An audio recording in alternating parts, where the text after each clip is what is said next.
sponsors and the staff who have made it possible. We thank you for the drivers and the teams and ask that you protect them during today's race. We thank you for the men and women in our armed forces and around the world and the first responders who protect us here at home. Now let everything we say and everything we do honor you. In Christ's name, amen. Here to perform our national anthem, please welcome Disney Music Group recording artist Temecula Road. Oh, say, can you see by the dawn's early light what so proudly we hailed at the twilight's last gleaming, whose broad stripes and bright stars through the perilous fight o'er the ramparts we watched were so gallantly streaming, and the rockets' red glare, the bombs bursting in air, gave proof through the night that our flag was still there. Oh, say does that star-spangled banner yet wave o'er the land of the free and the home of the brave.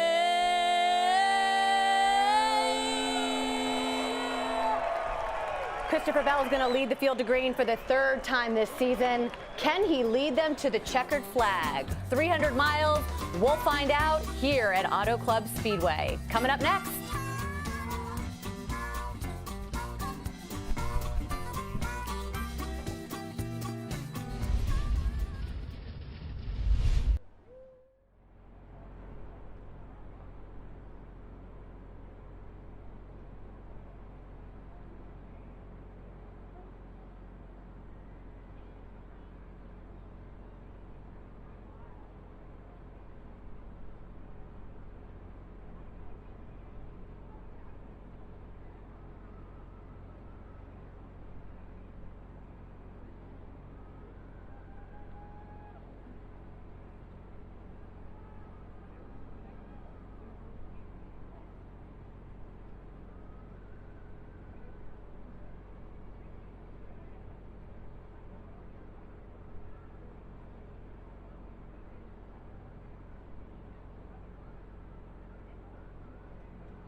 Welcome to Xfinity Series Racing from Auto Club Speedway, just east of Hollywood, California. It is a beautiful day. It's a little cool, just about 60 degrees, but sunny, and it is a great day for a race. So we want to welcome our guest driver analyst, who is a 37-time winner in the Xfinity Series. Last week, he overcame 2 rain delays and a pit road speeding penalty to take the checkered flag at Phoenix. That was his first start of the season in this series. And you know what, Larry Mack? It's the 3rd time this year he's calling a race upstairs with Adam and Michael. That, of course, is Brad Keselowski. Brad, this is almost becoming a full-time gig for you. You know that, right? I have more starts in the booth than I do on the racetrack this year. You need to renegotiate your deal, no doubt about it. Also, you won here in 2015 in the Cup car, so you know what Victory Lane is all about. This place, big, fast, wide, it's rough. Why do drivers like it so much, Brad? Oh, Adam, drivers don't just like California Speedway. They love California Speedway, and here's why, Adam. Because the track has really long straightaways. The Xfinity cars can really draft, get great runs to make passes. But when you get to the corner, there's multiple grooves. So you can run the top lane, you can run the middle lane, you can run the bottom lane, so you can make something happen with that big run you got down the straightaways, and that's a lot of fun. I'd always go into the corner here, Adam, and think, where should I go next? I mean, there's so many options, and the great thing about that is it means great racing. You can go all the way off the track down in turns 3 and 4, run on the apron, or right out next to the outside wall. There's so many options, and drivers love options. Christopher Bell, first start here from the pole position. What advice you giving driver 20? Ooh, long race, very easy to get in the wall. At some point, you're going to have to run up against the wall to be fast, but don't hit it. So you got Bell on the front row with Joey Logano, who's got 2 victories here and trying to deliver for the first time ever for the captain. Hard to believe Roger Penske has not visited Victory Lane when it comes to the Xfinity Series in California. Let's go trackside and get the command. And now, for the most famous words in motorsports, please welcome your Grand Marshal, everyone's favorite little brother, DJ Connor, and star of the Roseanne show, Michael Fishman. Drivers, start your engines!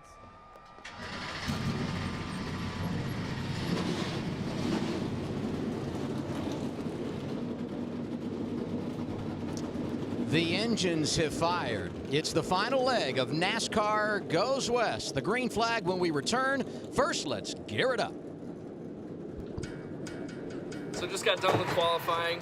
We're P8, feeling pretty good about our long run speed. We have a really fast Dale Jeoparding Ford Mustang. I think qualifying doesn't really show speed. I think there's a few fast cars in the back where we are in P14. We went quick time, so that's step 1. Hopefully we can stay up there for 150. Our GameStop Turtle Beach Camry is really fast, so hopefully we can stay up front.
This is one of the toughest tracks you can ever run on. To be the man, you have to beat the man. These are young guns going at it right here, brother. He is a man possessed right now. Never give up, baby. This is going to be a heck of a battle. Green flag, green flag. Crank it up in Southern California. NASCAR Xfinity Series teams ready to race for the 29th time here at Auto Club Speedway in Fontana, California. Temperature right around 60 degrees.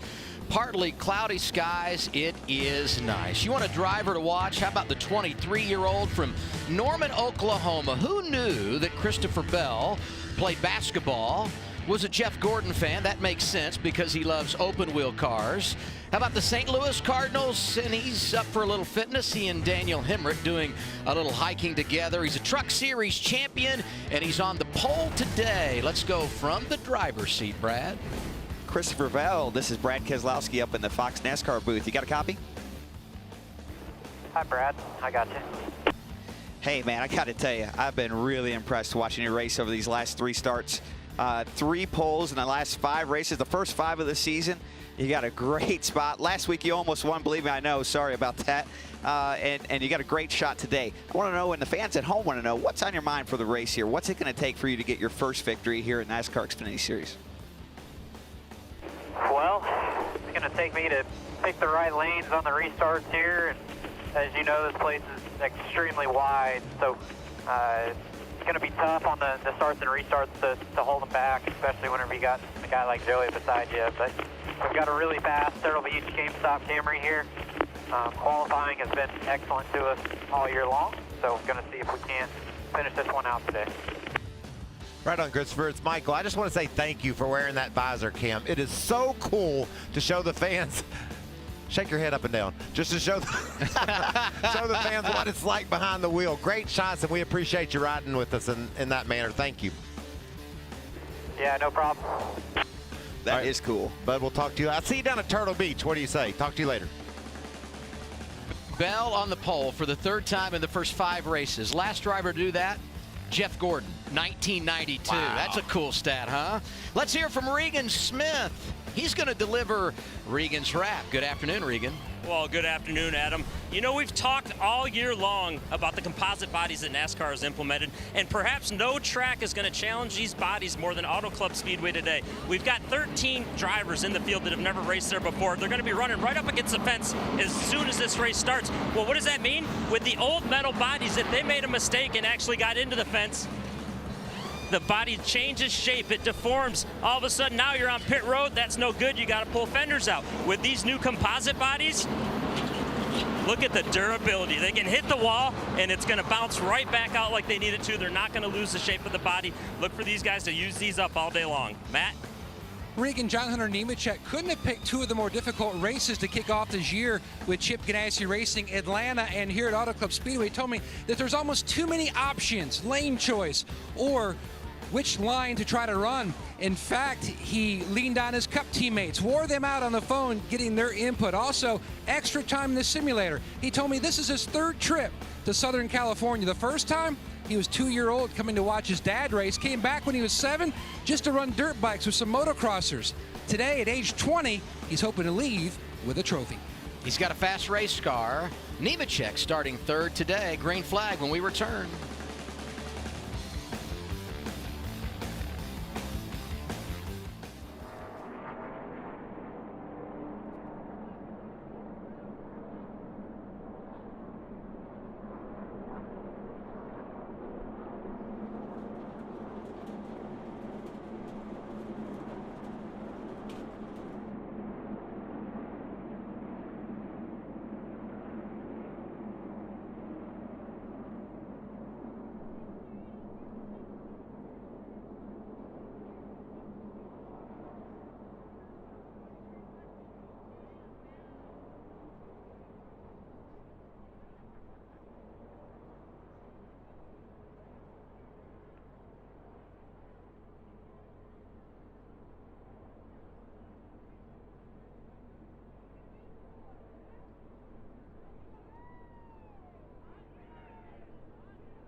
4 Xfinity races in at 2018, 4 different winners. Trying to go 5 for 5 today. Our pace car, the 2018 Toyota Camry XSE.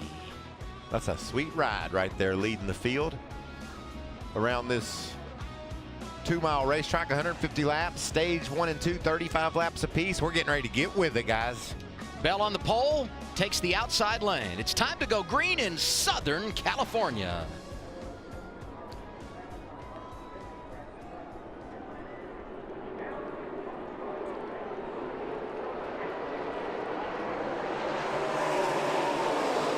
Bell with a really strong launch here. He's going to clear Joey Logano right off the get-go.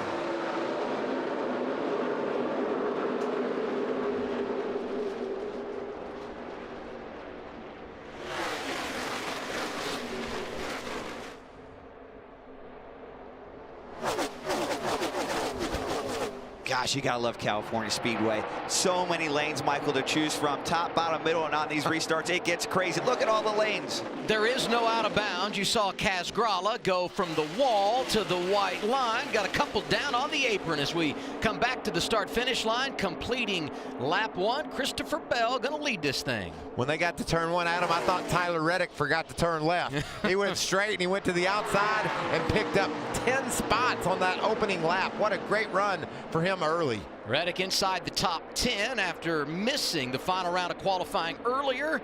Joey Logano looking for the lead. Can't get underneath Bell off of 2. Bell dips to the bottom to try to break the draft from Joey Logano so he couldn't get any momentum. We will see drafting be a part of the package today. These guys really pulling up on each other on the straightaways. Already, you saw there off the racetrack onto the apron looking for grip. There's Reddick. White number 9 pulls in behind the 18 of Ryan Preece. On board with Ryan Reed here. Black and yellow car on the inside. That's Hemrick.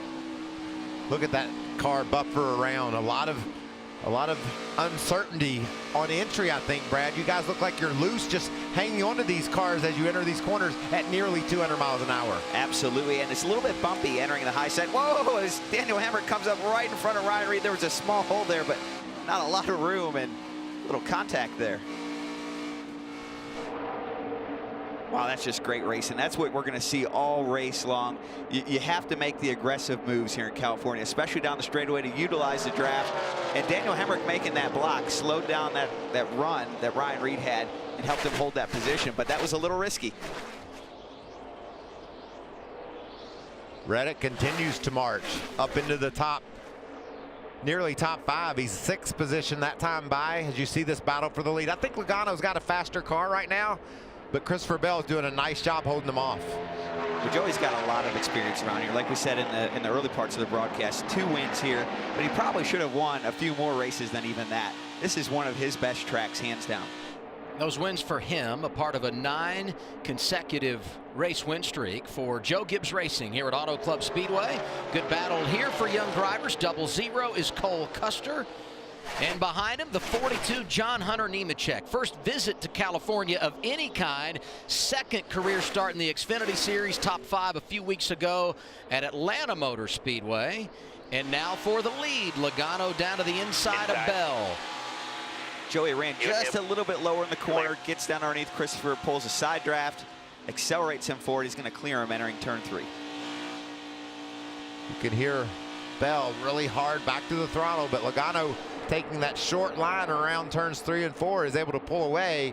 And Brad, is there any combination of running high or low that is worse on your tires or better on your tires? Because we're going to talk about the fall off, how these cars slow down after we get laps on the tires and the handling really goes away.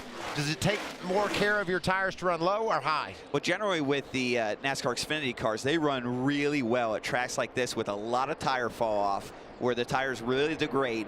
They run really well up against the wall because you can brush the wall with the NASCAR Xfinity cars and it doesn't slow them down a lot. So you can really be aggressive running that high lane. Generally, the reason why that helps you is the corner exits open up a little bit when you run up against the wall and you get a little bit of an air cushion, gives the car a little extra grip, protects those rear tires. How cool does it feel to do what Austin Dillon just did? He was all the way off the track on the apron around 3 and 4. That's cool looking. That's his teammate to the outside. Matt Tifton, the 2, had a bit of an issue in final practice yesterday. Got into the wall, not the qualifying effort he would have liked, currently 16th. Best of the RCR cars, Daniel Hemrick, 7th right now in the 21. That bright yellow 19, Brandon Jones, looking for his 3rd top 10 of the year. See Austin Cindric in that 60 Mustang. He was down on the bottom. He not only had issues in qualifying earlier, Adam, he got into the outside wall, but it looks like that car is really handling well. Able to run along the bottom of the racetrack and take that spot away from the 19 of Brandon Jones. Slides up in front of him off the corner, and that's really common here. Both ends, you come off the bottom of these corners, it's hard to keep it low, and at the last second the car slides up. And not only does it slide up, it slides up usually a little bit slower than the guy that's behind you. That's the trouble spot, the exit of both of these corners. Yeah, and Jones there, Adam, you could see he just couldn't resist the temptation. He had a run, he peeked out, and he wanted to try to grab that spot. It looks like it's going to cost him another one there as Tiff closes the gap. Great battles all around this track. How close is this? Little side drafting, Brad? Yeah, what happens is you get a car in front of you like that, and you literally can't see. And you lose, you get boxed in, and the air steers the car to go with that. So sometimes you're not completely in control right there when those moments happen. Got a glimpse there of Elliott Sadler in the 1. Haven't mentioned his day. Comes in with a championship lead in the regular season. 4 top 10s to start the year. Scored in the 9th position. There he is in that Cessna Chevrolet. I think he's waving a hello.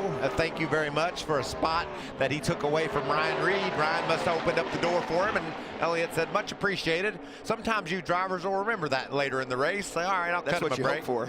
we saw a wave among teammates a couple weeks ago at Las Vegas. It was not a friendly wave. Looked much different, didn't it?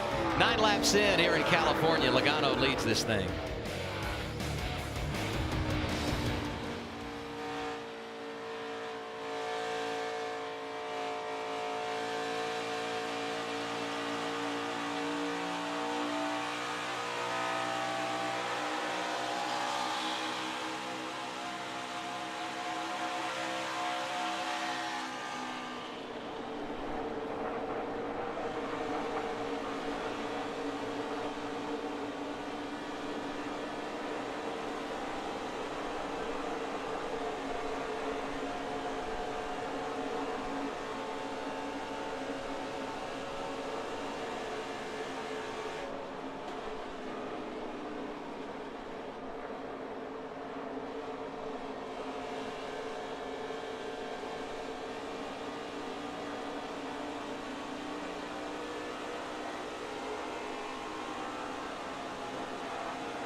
LA traffic is by far the worst thing we experience. I've been driving around LA all weekend. It's been horrible. We're race car drivers. We like to be moving. We like to go fast. It's tough. It's really difficult. You find yourself bobbing in and out of different lanes, trying to find the fastest way through. Going 5-6 feet at a time and stopping.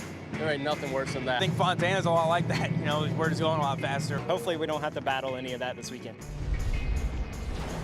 The 405, the 10, the 15, it really doesn't matter. There's always lots of traffic when you're driving around Southern California. Aerial coverage today provided by Goodyear. Everything they learn making tires for the grueling demands of NASCAR inspires what rolls into yours. Goodyear, the official tire of NASCAR.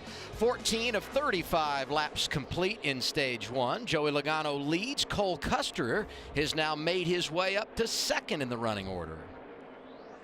That's my problem. I can't see anything out the windshield. What do you say about the windshield? I don't know. He said he can't see anything out the windshield. That's not good. No, that's not good. Here are these really high-speed tracks. The 2-mile tracks, there's more air moving on the windows.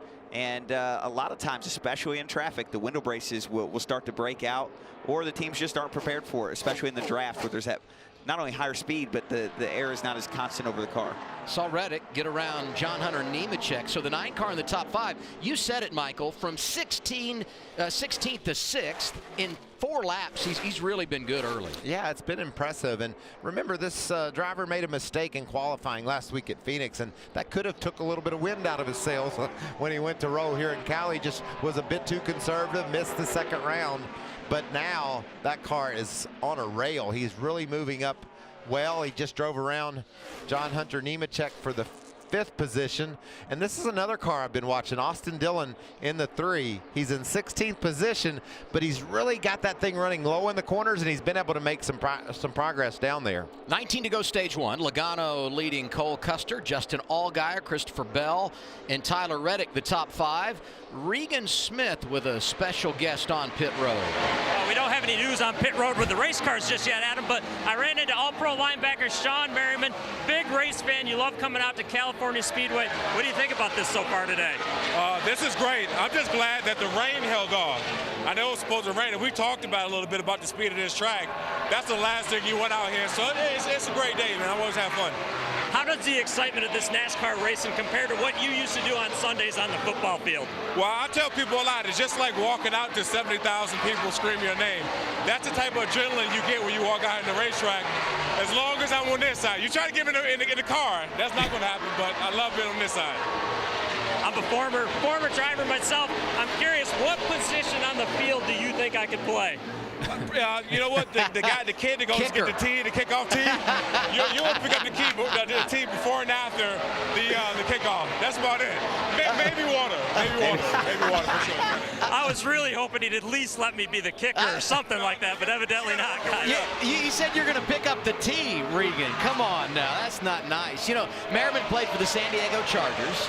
He was the Grand Marshal for the Cup race here a number of years ago. He's got NASCAR in his blood, an owner now in the K&N West Series. Good to see Sean Merriman here today. That was fun. He's got a good sense of humor, too. Yeah, seeing another world down there, getting a view of how exciting the NASCAR Xfinity Series is. Had he and Greg Jennings on NASCAR Race Hub this week, doing it from our Fox studios in Los Angeles. Really fun guys to be around. Daniel Hemrick, nice run off turn 2, goes to the inside of Nemechek. And Matt, it looks like the 21's got some good speed earlier. Is he happy with the car? On the move, he'd love to have a little bit of an adjustment to help the car late on exit, but his spotter was telling him the best thing you can do is follow the one of Elliott Sadler. So much experience here. Follow the lines that he is going, because he's really making the straightaways so much longer, keeping that speed up. He made big gains 2 laps ago on this 21 car. And Brad, you know this, running out next to that wall can give you great momentum off the turns, but you can see just outside of the groove there's some loose rubber up there and debris that can get you loose and get you into that outside wall. It's all about risk and reward. You got the speed up next to the wall, but it's a little bit risky. Yeah, and to put it in perspective, you know, running up against the wall at Daytona and Talladega is pretty easy. You're wide open. The cars generally don't slide out or out. But when you run up against the wall at a track like Fontana Speedway here, the car slides to the wall. And it's very difficult because you have to almost feel the slide before it happens. And if you misjudge that slide by just a little bit, you're in the wall and your day could be ruined. So it's a lot more nerve-wracking running up against the wall at these tracks. And the guys that are really good at it, like the Kyle Larsons and the Joey Logano's and so forth, they're just talented. And they're talented, they're gutsy, and they make it look too easy. And look at the momentum you get there, Adam. That's what we talked about. Ross Chastain around the outside. He was patient. He was able to keep his car high all the way through the corner, and he propelled him off turn 2 ahead of Ryan Preece in that 18 car. And now look at Ryan Truex. He likes what he saw from Chastain. They go up top. That's momentum, and that's how you get it. Tyler Reddick, big mover early from 16th to 5th, and he's using every inch of the racetrack. Well, yeah, that's where the speed is up against the wall, but not when you hit it. The good thing about these NASCAR Xfinity cars is that this new body that's on the cars this year is just a little bit more durable. I brushed the wall last week in Phoenix. I thought, oh boy, I hope I don't get a tire rub. After the race, I got out and looked at the car. It looks fine. So a lot of durability to these new NASCAR Xfinity Series bodies that are on the car, and I think he'll be okay. 21 laps in, all under green. These are the tires that they qualified on earlier. Grip has got to be going away. Everybody hanging on. 13 to go, stage 1. Logano, Custer, Allgaier, Bell, Reddick, the top 5 in California.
Joey Logano started on the front row, has led 22 of our first 26 laps here today. Time for our Ford Performance Track Facts. This is, in fact, the oldest asphalt surface on the Xfinity Series schedule. And did you know that Ford won 7 straight here from 02 to 06 with 5 different drivers, all behind the wheel of the blue oval machine for car owner Jack Roush.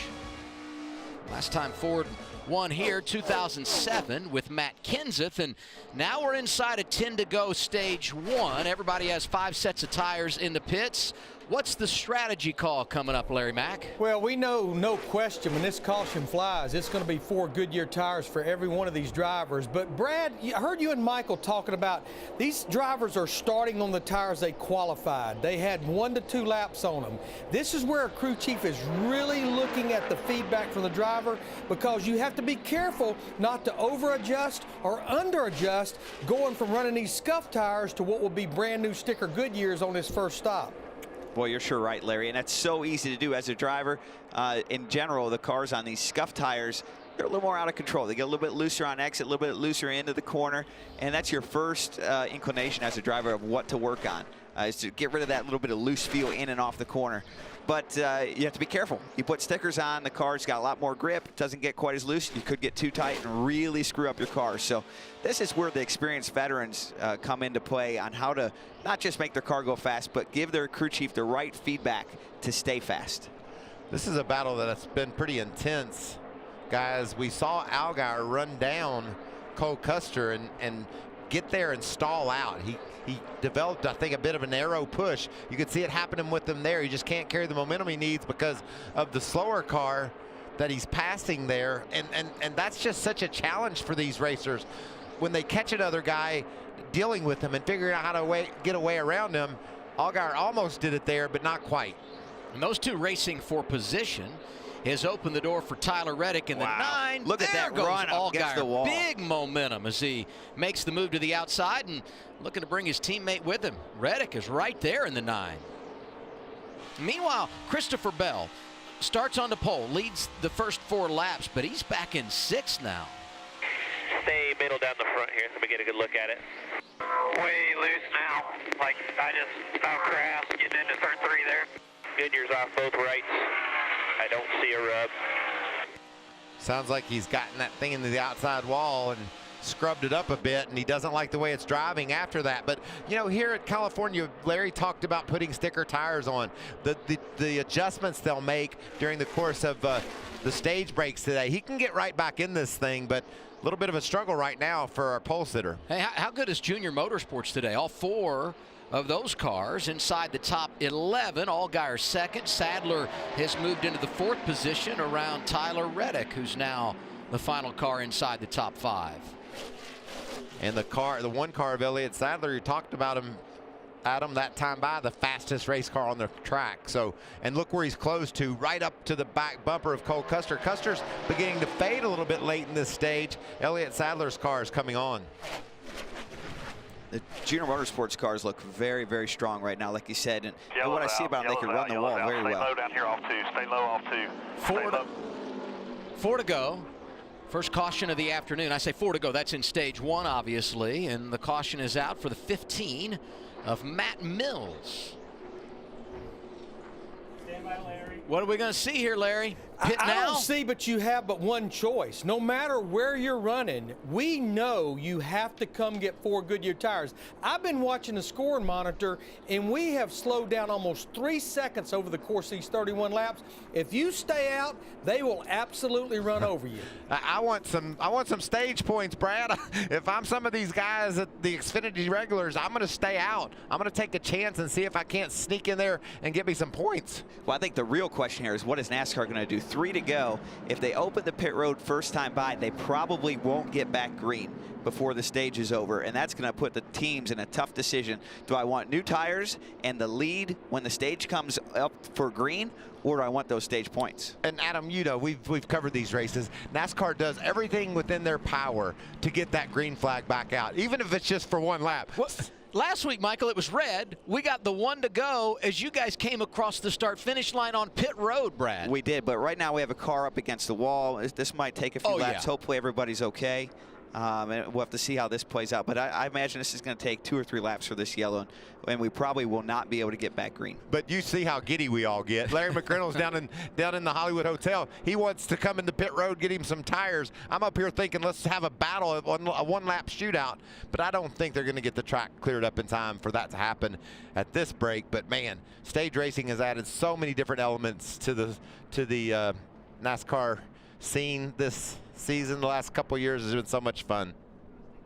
Mills out of the car, so that's good that he's okay. And we got a report here. Looks like pit road is going to be closed, so no takers this time. Check that out. Matt Mills is already out against the outside wall as he works his way through 1 and 2, and it just grinds to a stop up there. And this has to look, Michael, almost like he might have blown a tire, because usually when you do bounce off the wall, you can kind of get it back unless there's a blown tire or something's broke on the car. So he either brushed the wall and then something happened, or he blew a tire and it caused him into the wall. It's hard to tell from that angle. Doesn't look too happy about something. Which, after you hit the wall running 190 miles down in the corner, I don't guess you would be very happy. Well, Michael, we're not going to get our shootout here well, in stage 1. A couple of laps remain as they came across the start-finish line there. Logano has led 29 of the first 33 laps. Allgaier's been impressive from 6th to 2nd. Custer not bad. Started 4th. He's 3rd. Sadler in the 4th position. Reddick's been the big mover from 16th to 5th.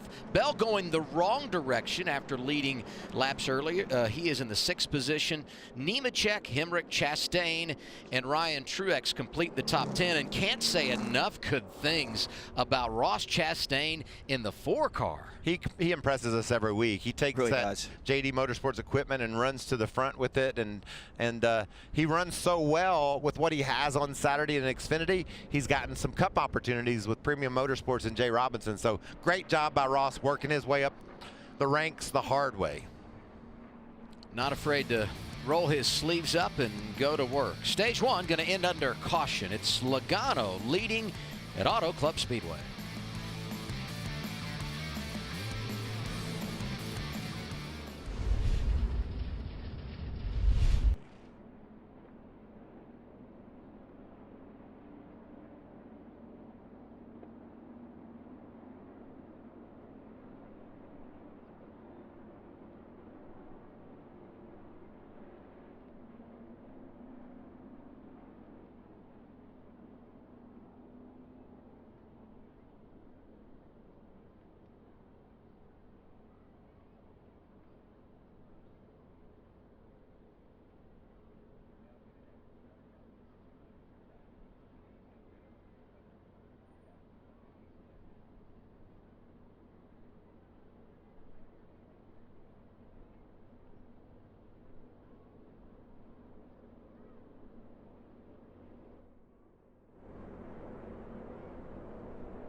I would say Fontana is one of the more difficult places to run the fence because you're going so fast. Almost seems like the closer you get to the wall, there's almost a little bit of a buffer there, and it's kind of the sweet spot. Everybody knows that's where the speed's at, so everybody goes up there. It's a fine line. There's a lot of speed up there at times, but you have to make sure that you don't push that edge too far. But if everybody else is up there, where can you go to get away from them?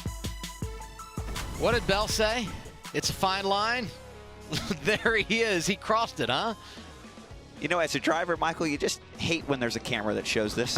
Well, that was a little bit different there, Adam. He got loose, and that's the reason why he got up in the outside. Now watch the 21. He just runs out of room. So two different things here, Michael. It looks to me like Christopher Bell got, like you said, loose on entry, trying to run up close to the wall. Needs a little bit of an adjustment on his car to give him that stability he needs, where Daniel Hemrick maybe got in and the car slid with the front end and hit it with the front end first. So a little bit different handling characteristics between the two cars. Stage one officially complete. Joey Logano wins it. Pit road is open. Here they are, Matt. And Elliott Sadler prognosticated the fact that his car would be stellar near the end of the run, and it sure was. A little free on exit at the beginning, but the balance sure came into him. Air pressure change on the one car. Regan. Cole Custer heading towards his pit box right now. He still cannot see anything out of his windshield. He needs to get a tear off, and his race car is way too tight. They're going to free him up just a little bit. 4 tires and fuel. The 22 car of leader Joey Logano, he started tight. The car continued to build tight. Also needs a tear off and to be freed up just a little bit. In the first pit stall, Justin Allgaier, the 7th car, he needs to be a little bit tighter on throttle. They're going to give him 4 tires and send him on his way. 15.1 for Joey Logano, and he will win the race off pit road. Good work by the 00 group. Also a great pit stop by Allgaier's team. You see Cole Custer there.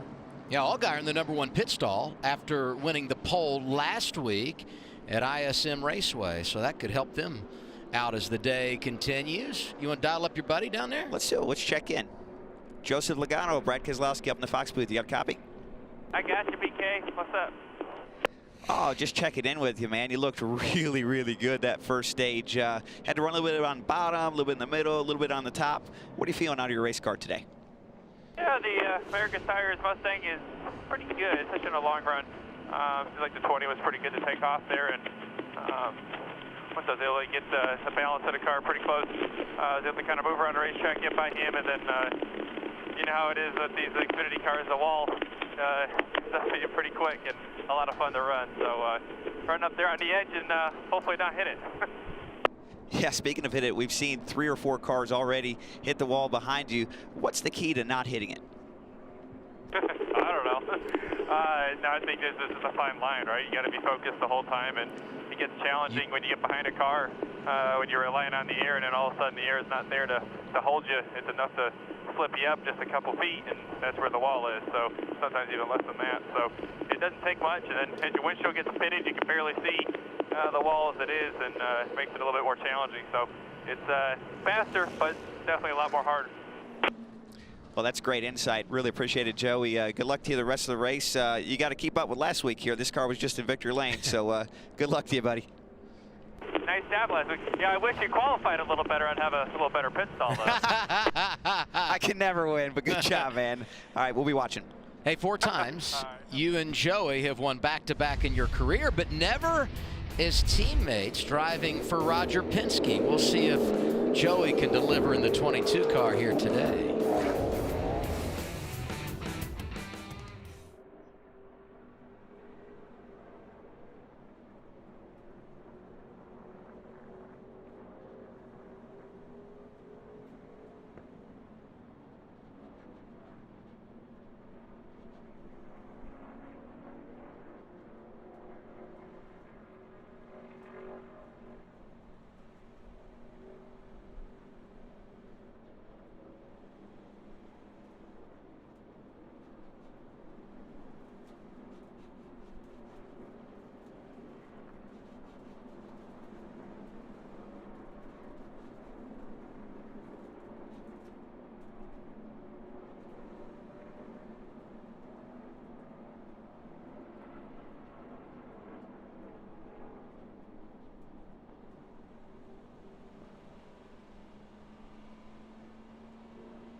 anymore? Yeah, I'm sure it would be. Happy St. Patty's Day, everybody. On this date in 1762, held in New York City for the first time, St. Patty's Day Parade, General Motors acquires German auto manufacturer Auto Club. 1988, the highest scoring game in NCAA history, Loyola Marymount putting up a huge number. And David Pearson wins at Bristol 1968, one of 16 victories that year. He went on to pick up the title. 16 victories. That's pretty good. That's really That's good. a great career. And we thought Truex was good with 8 last year. He doubled him up. What about the shenanigans going on down in the infield? A lot of fun being had. It is St. Patrick's Day. Nice green tie, by the way. I appreciate it. I bet you there's some green beer being consumed down there. Judging by last night, the party was raging here at well, and that's what I love about the NASCAR weekend. I mean, you come in here to California Speedway and just spread your stuff out, and you send your kids out on their tricycles and bicycles and just have a great time. It really is a packed infield here. That it's a great experience as a fan to come camp here at the racetracks. Camping inside the racetrack is full. Camping outside the racetrack is full. This is a big weekend, and I'll tell you one of the reasons for it is this weekend consistently produces some of the best racing in NASCAR with the way this track is, and I think we're going to see it here on this restart. Ready for stage 2 at Auto Club Speedway. Joey Logano dominating so far, won the race off pit road, choosing the outside lane. Up front with him, Allgaier, Reddick, Custer, Bell, Sadler, Ross Chastain. As we go green, let's crank it up on FS1.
Justin Allgaier, Tyler Reddick just digging. Wow, those two are just fighting hard for the spot. They've both got really fast cars. I think the 9 is maybe just a little bit faster, but Justin Allgaier is going to make Tyler Reddick earn it. Reddick's been impressive early. Bell back in the game after an adjustment. Jason Ratcliffe getting him fixed up. You had to figure that was going to happen, huh? Just didn't like his car early, a little bit loose. Check out this side-by-side racing. There's the 7 of Allgaier, moves up in front of Bell. That's normal operating procedure here. Well, I want to see it from the visor cam. Here's what a driver sees. Outside corner, you're all clear, all clear. I didn't hear him ever lift, did you? Nope. All clear. One back in line. Hit him right square in the rear end. I talked about normal operating procedure. There you go again. Those are teammates, by the way. Austin Cindric into Ryan Reed. Give him a nice little push. Oh, the 20 car Bell gets loose.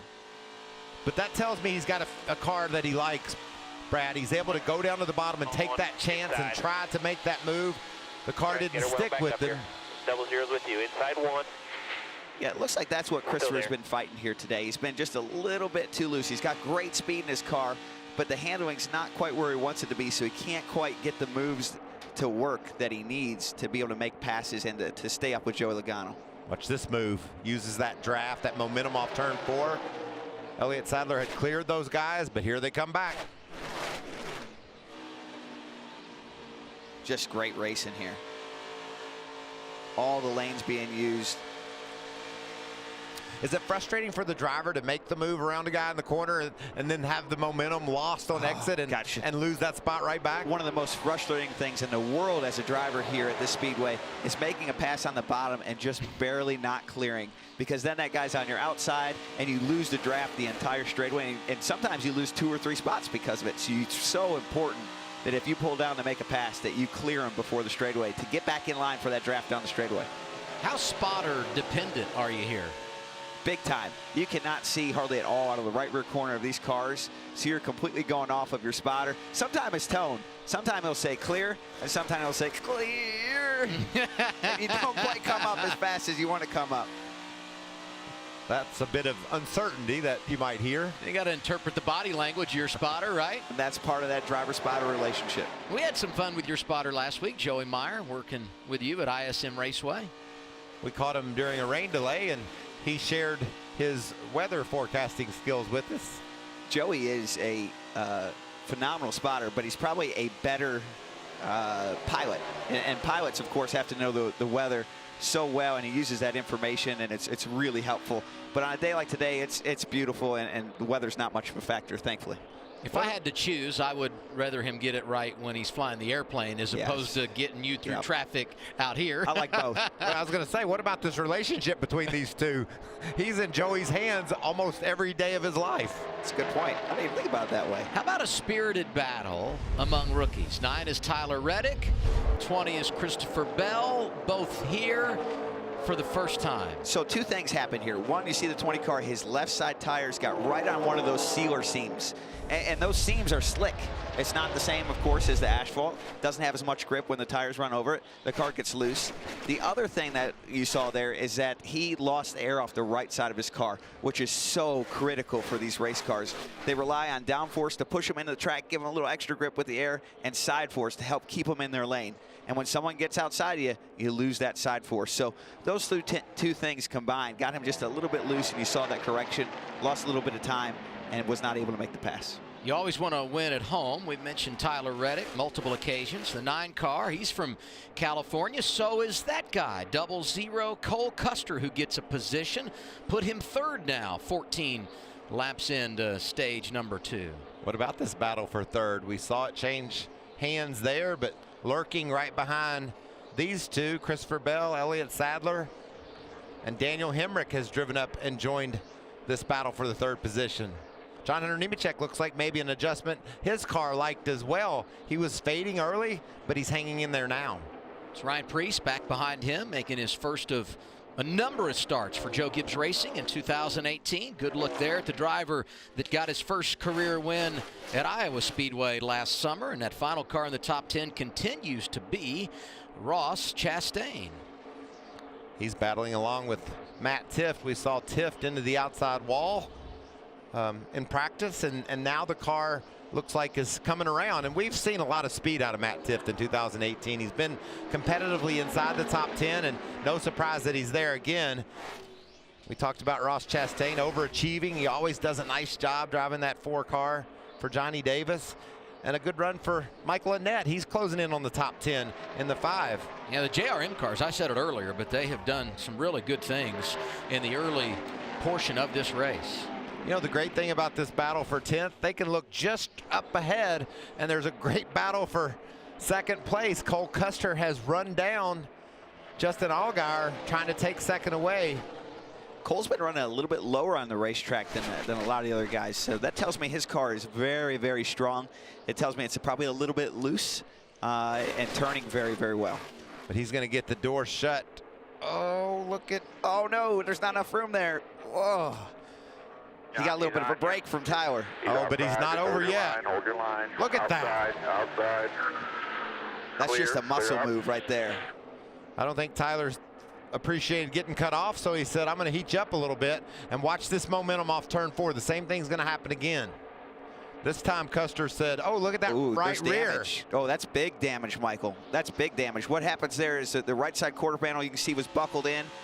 That's going to really affect the aerodynamics of his car. It's going to be a lot looser in from here. Plus, it's going to catch some of that air down the straightaways and hurt that car all over, I would suspect. Also got to note, winds have picked up 15 miles per hour. That's as windy as it's been today. What impact will that have on these drivers?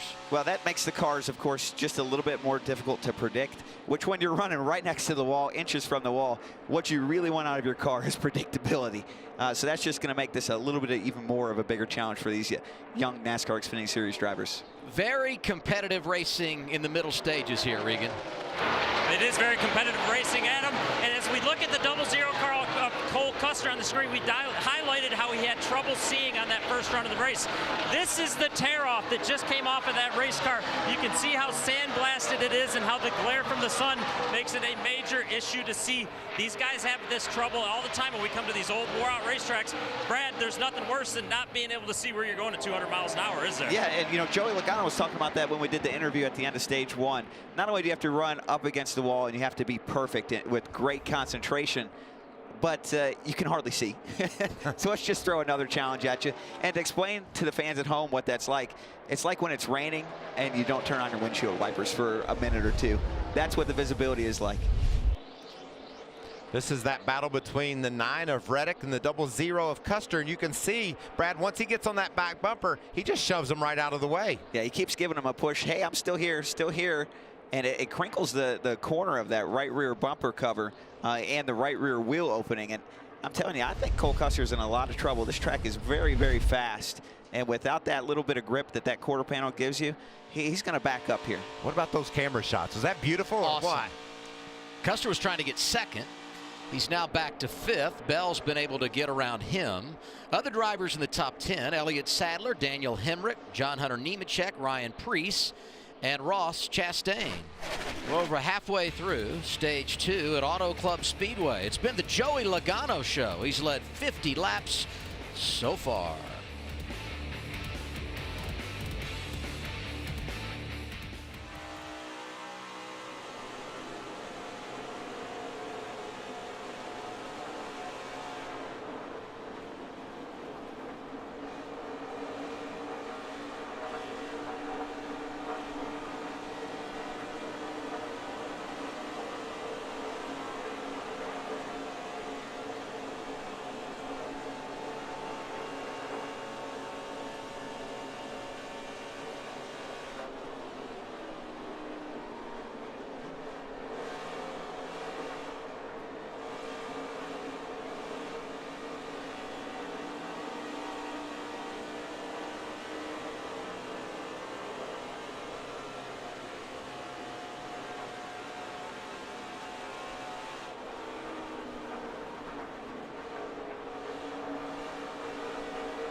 NASCAR Xfinity Series racing for the 5th time in 2018. We're at Auto Club Speedway in Fontana, California, about 70 miles east of Los Angeles. Joey Logano, the biggest star here today.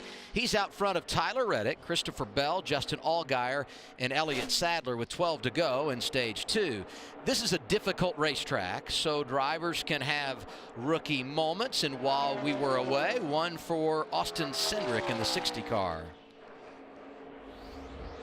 Looks a lot like what happened to Christopher Bell, Brad. Do you see the same thing? He just gets loose running the high side? Yep, he's coming in right up against the wall, gets loose, tries to correct it, and what happens is it pulls the front up to the wall. The rear's already sliding to the wall. You make a correction with the right front, and now you've got both of them in the wall. Pretty significant damage. He had to come to pit road, put 4 tires on it, and the team worked on that damage as to the best they could, but that car's got a lot of damage to be able to continue, at least at a front runner pace. He was 18th, now 31st, 2 laps down after the pit stop.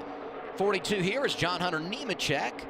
Matt Tifft in the 2 for Richard Childress Racing, and Michael Annett shooting the moon up the middle in that 5 car.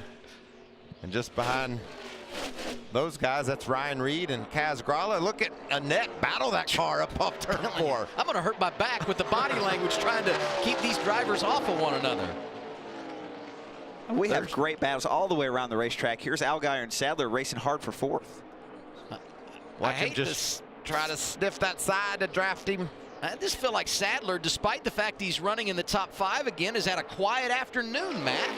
Quiet but productive, and this is about the time in the run, like in Stage 1, where the car really started to come in, and that's what Elliott had told him. The car was a little too free off the wall, but he could slowly start to feel it getting closer to what he needed. And by the way, you were talking about the 0-0 and his incident early on. Brett Griffin, Sadler's spotter, told him at one point, boy, those guys in front of you are being very brave. I'll second that, Matt. We could see a lot of just pulling up and taking lines away, and when you do that, you're taking a chance on somebody deciding to wreck you. Well, it's a game of chicken, Michael. You're counting on the guy beside you to lift before you do, and they don't always lift, and when they don't, there could be a big wreck. You can see the incidents we've seen so far where guys run into the corner paddles and do a lot of damage on the car in front of them, or they both wreck, right? You get them just at the wrong angle and tear up the nose on your car like we saw with Austin Cindric's car. So very easy to get in trouble when you make those kind of moves for both cars. Real fun to watch. The 1 and 7 go at it for 4th, and back behind them, Daniel Hemrick 7th and frustrated. Keep on the bottom and heat the right front tire. We're going to get tied off. But we're just killing the right front because we can't get enough run up off the corner. So we're going to have to start following him in, use a side draft to get him on exit. Try to keep the right front as much heat out as we can. Analyze that, fellas. So what they're talking about is that when you run the higher lane, like you asked, Michael, it's a little bit easier on the tires. And it sounds like they're maybe a little bit unhappy in the pits that Daniel is running the bottom lane so much. And that might be a little bit harder on the tires. Now, of course, they're not driving the car to know what it's handling like, so it's really easy to say that from the pits, but that's a little bit behind the scenes audio from it sounds like the crew chief and spotter. And I think that's valuable information for them to share with the driver, especially if he's complaining about his car being tight. Now, like you said earlier, Brad, if he's free, if the back end's wanting to come around, then you run that bottom groove, and you can possibly preserve your tires even by doing so. So it's just all circumstantial, whatever your car is doing, and that's where experience becomes very important, understanding where to drive your car to best take care of the tires. Perhaps another victim of Auto Club Speedway. First Austin Cindric, now the 42 of John Hunter Nemechek, back now to 15th, Matt. John Hunter Nemechek in the first stage had hovered in the bottom half of the top 10. He was overdriving the entry, backed that up, and he improved his line through the corner. But at this stage, his biggest concern right from the get-go, a vibration in the right front. It's been maintaining that same vibration, but he has been dropping now, as you mentioned, all the way back to 16th. 6 laps to go in this stage. He can't wait for it to come to an end so he can hit pit road. Vibration here. Vibration maintaining, or is it getting worse? Maintaining right now. Vibration is only under low and you can free to center off. See the 16 car smoking a lot with that left front tire. I think he might have a rub here. Hey, and as we talk about Nemechek and the adversity he's facing, don't forget his debut at Atlanta Motor Speedway. He had a tire problem, went a lap down, came back to finish, inside the top 5, and I say adversity, and I think it's getting worse. The Big smoke through time the smoke 16 now. of Ryan Reed. Look on the right front as well. That must be from the engine. I think there's something going on under the hood of the 16 That car. has the look of an oil leak or some kind of engine issue for sure. When it comes out of both sides, it's usually not a tire. Reed from Bakersfield, California, not too far down the road. His father Mark raced here in K&N West Series. He needs to get 5 more laps to finish this stage, and maybe the team can work on it. That's always hairy as a driver. When you know your car is wounded, you're in trouble, and you're just, gosh, give me a yellow, give me some kind of break here. I don't know if that'll make it 5 more laps, though, Adam and Michael. He already has been in a shoving match with his teammate out on the track, so not a great day for Ryan Reed in the 16 car. This battle just won't go away. Cole Custer wanting back inside the top 5 on the inside against Allgaier. I'm impressed because that right rear damage should have really slowed down his car, but Cole's out there just manhandling it to make something happen here. And what's that team doing back in the pits? They saw the damage on our TV coverage here, Fox NASCAR. They've probably evaluated it, and when the team makes a pit stop, could be some adjustments to that right rear. Yeah, you would think, you know, most of these higher level teams and both the Cup Series and the NASCAR Xfinity Series have the tools to be able to look at this stuff and get detailed pictures to be able to address it. So I'm sure they're formulating a plan. 3 laps to go in stage 2. Joey Logano has led the entire way, and I have a hypothesis. He's taking care of his equipment. That or Tyler Reddick has got a really fast race car, because ever since the 9 went to second, he's been reeling in the 22. Yes, he has. About 2/10 a lap here for the last 10 laps. Unfortunately for Tyler, he had a 4-second gap to recover from, and he's chopped off about 2.5 seconds of that gap, but he's only got 2 more laps to get it. So is Logano just easing off to make sure he manages the final portion of the stage correctly, or what do you think here? You never know. It could be Tyler's that fast. That's one of the things that's so difficult to tell. But Tyler is running the wall, and he's running it hard and fast. I'm going to go with B. Reddick's just coming because of the groove he's running. That story sounds a lot better, you know? That running an inch off the wall is something that you probably would like to do in the last 20 laps of the race, running the leader down. Back it down behind you, Carson's out. Oh, no, the 42. Something happened See here. where you're going here. Just stay on the apron. Stay on the apron. Looks like his Bring right pit front road tire. This time. If you stop, then we'll be done for the race. He had slipped back to the 18th position, guys, with that vibration. He knew he had an issue.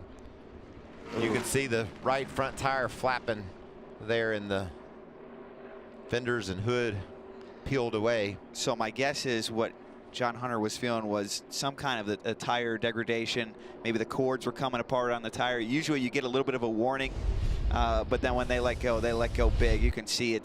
It's going to blow up here on the front straightaway and just disintegrate the hood and the right front fender of this car.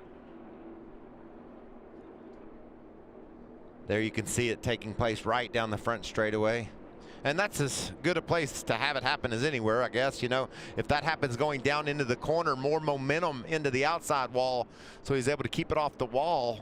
Oh, you can see it just destroying the car, the belt on the tire coming apart. Wow. That's a great slow-mo cam. 2 cautions today, both of them coming right before the stage came to a close, and just like stage 1, stage 2 is going to end under caution. Joey Logano going to go 2 for 2. He's led 65, will be 66 of our first 70 laps. Top 10 as we wrap up this second stage. Tyler Reddick having a good afternoon. Christopher Bell not bad after starting on the pole.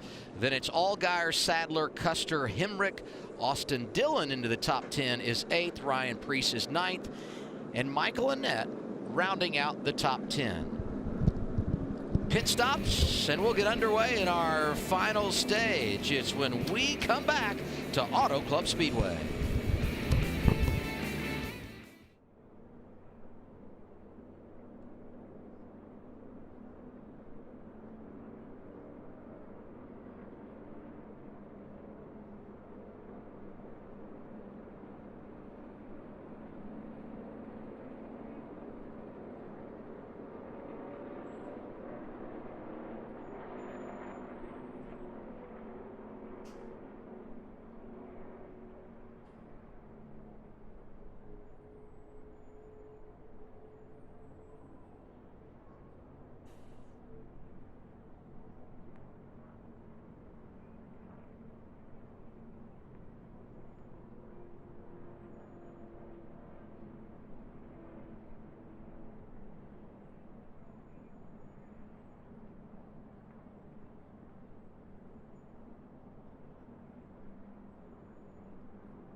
Pit road going to be open here as we close out stage 2 at Auto Club Speedway. Joey Logano gets the win. He's won both stages here this afternoon. First 2 stage victories for that 22 car in 2018. Who was driving the 22 last week? I was. You won the final stage, right? That's the most important one. Pit stop's going to happen right now, Matt Yoakum. Pole sitter Christopher Bell, he's pitting right off turn 4, needs 2 adjustments, one visual and one for the balance of the car. Cannot see out the windshield, it's so pitted from the sand and the rocks are going to give him a fresh tear off.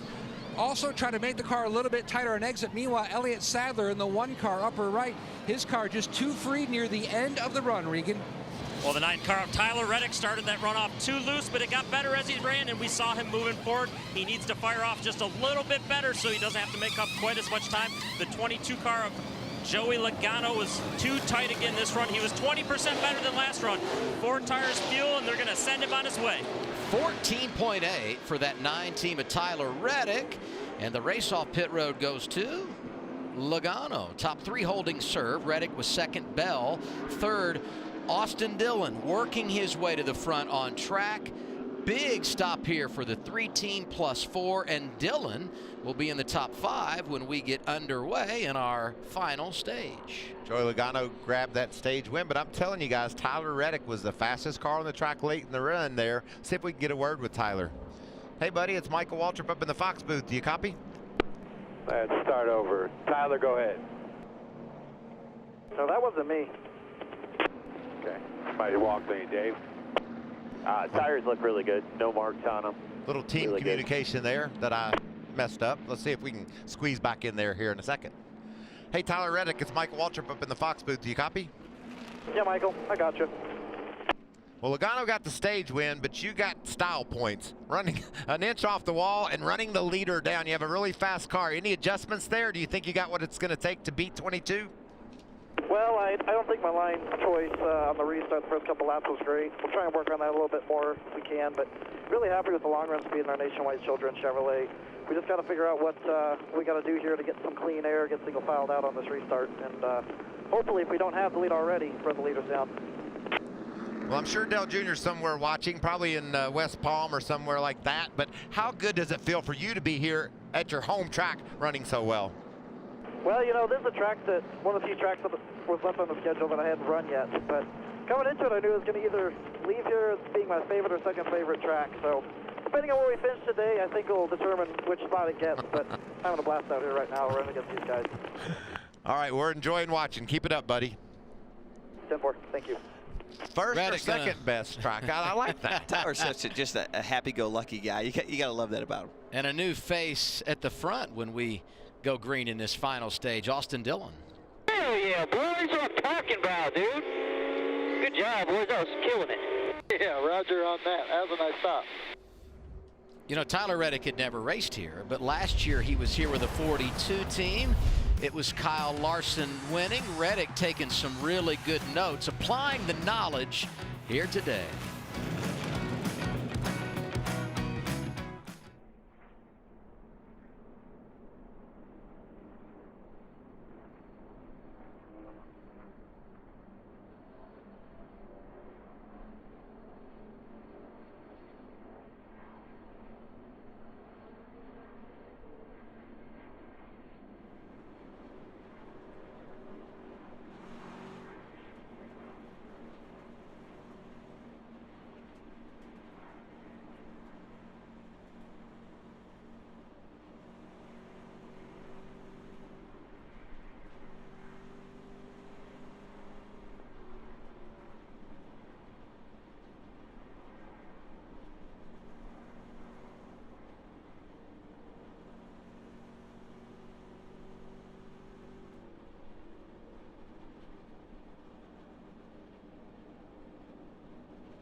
good in there.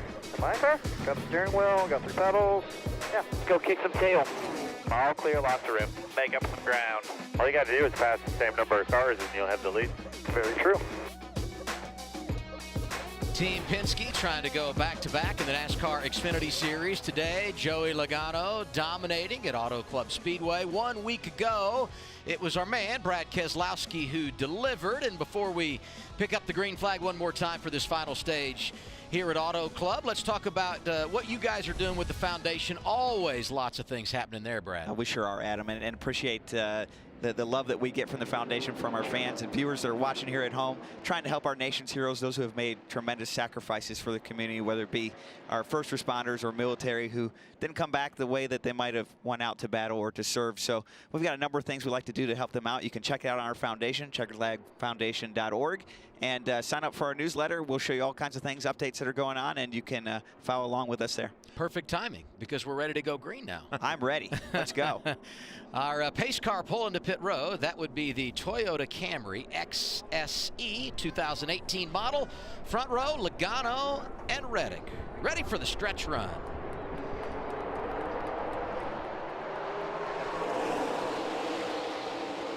Just seems like on the initial get-go, the outside has a bit of an advantage, but Tyler Reddick does a great job of hanging in there. He's fighting back.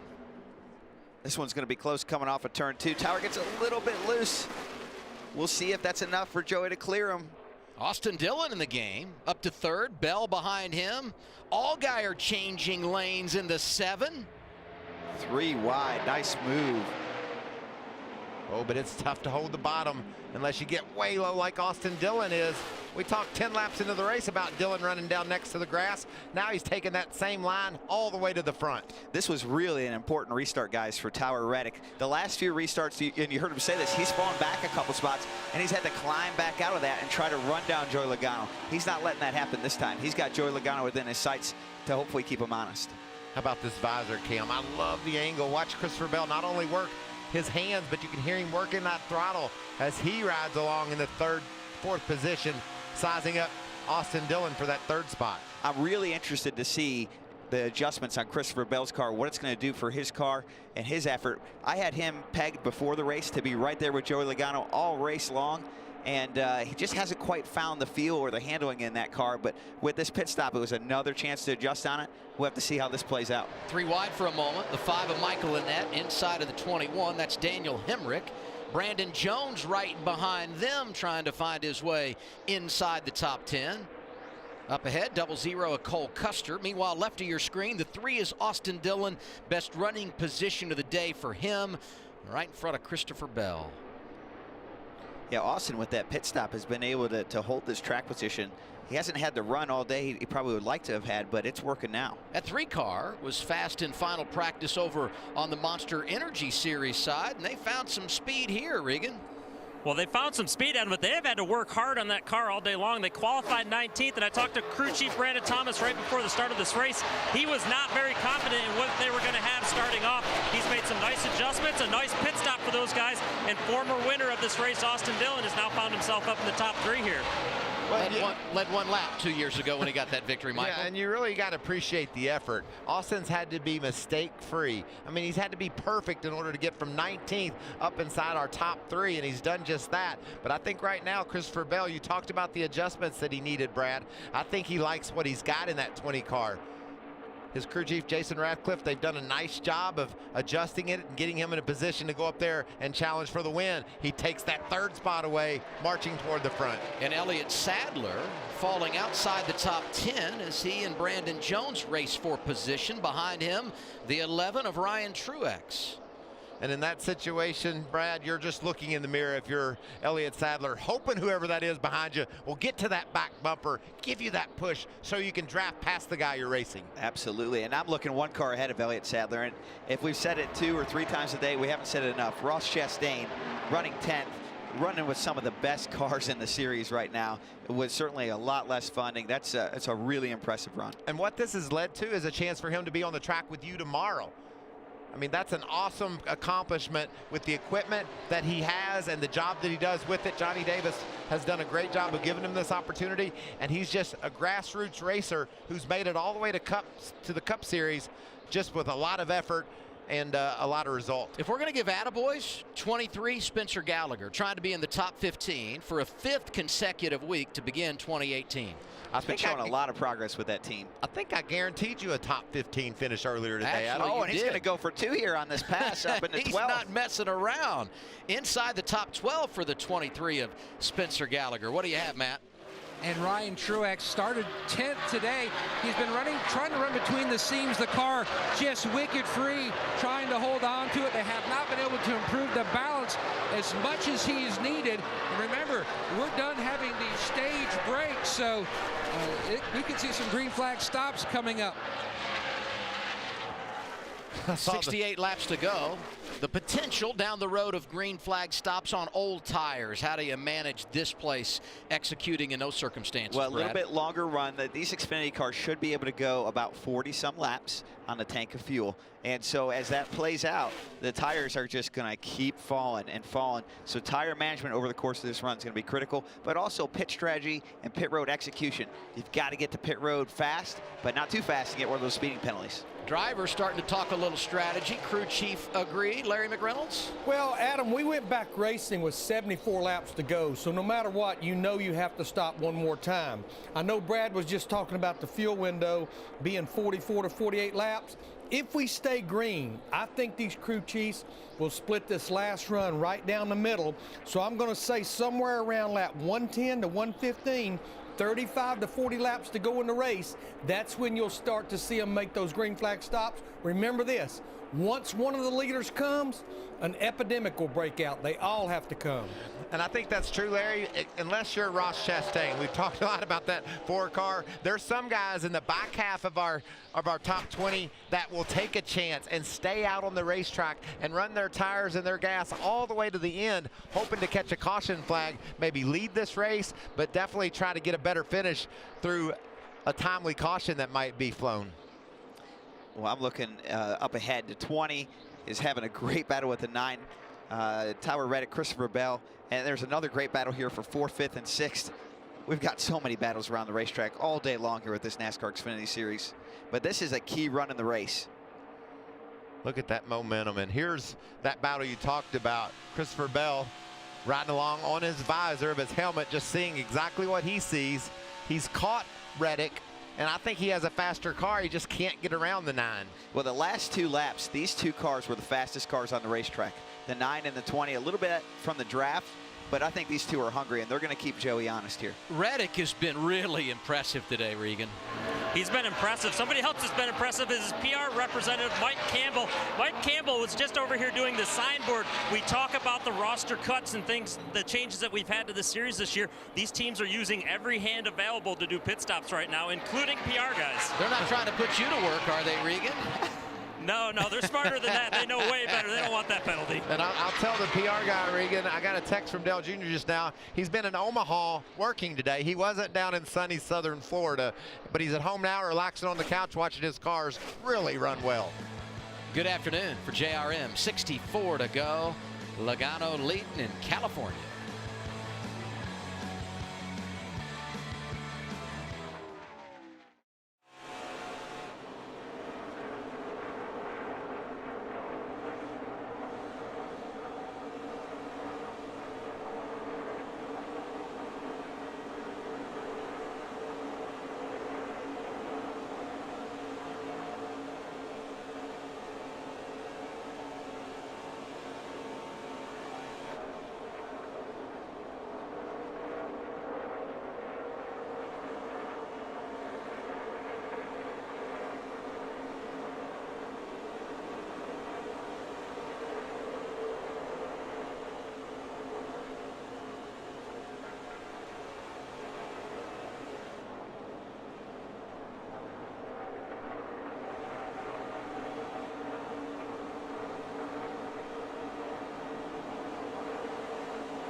60 laps to go for the NASCAR Xfinity Series at Auto Club Speedway. Aerial coverage today provided by Goodyear. Everything they learn making tires for the grueling demands of NASCAR inspires what rolls into yours. Goodyear, the official tire of NASCAR.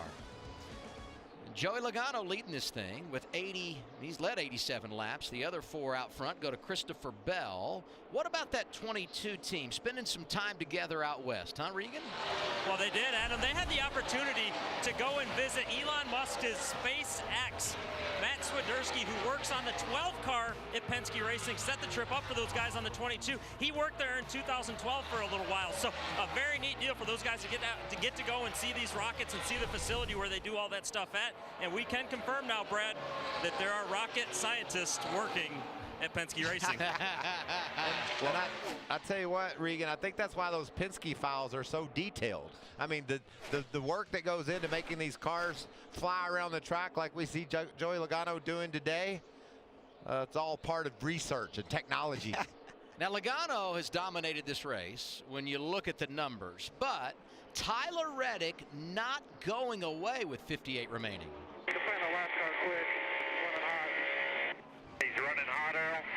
Man, I thought he said he caught him quick or something. I don't know. I can't hear him. That's your temps. Your temps. 260. Sent 4 back. I'm telling you guys, these two cars are both faster than our leader, Logano. And what I love is how important experience is. Joey Logano, we know his history all over NASCAR. Winner in every series he's ever competed in. These two behind him making their first start here in California today. I mean, that is amazing, the talent these youngsters have. And they know how to live on the edge. Woo, they sure do. Christopher Bell is using up every inch of the track. I think, Michael, that Christopher is just a touch faster than Tyler. And if he can get by Tyler, that he has the second best car to Joey Logano, maybe even a better car than Joey Logano. I think better, Brad. And the reason why I say that, because he's running in the wake, the air of Reddick's 9 machine, and it's harder to grip when you're in that wake. And that's probably why he bounced off the outside wall. He just got to figure out a way to calm down, find a line that he can put his nose in that gets him some fresh air to the front end, and whoa, there goes Reddick sideways. Was the back end out or what? These guys are giving it all they've got. One more stop, one more adjustment.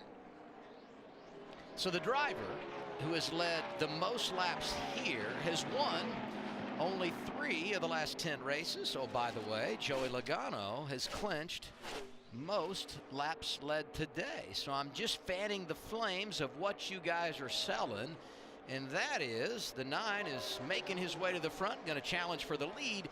And you know who's been good since we got green once again? The one of Elliott Sadler. Had issues on pit road, that last pit stop. Also fell back on the restart, but he too is starting to gain some ground on the front runners. 55 laps remaining. Logano, Reddick, Bell, Allgaier, Custer, your top 5. Good to have you with us on FS1.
52 laps to go for the NASCAR Xfinity Series, running this afternoon in Southern California. Under caution for the third time today.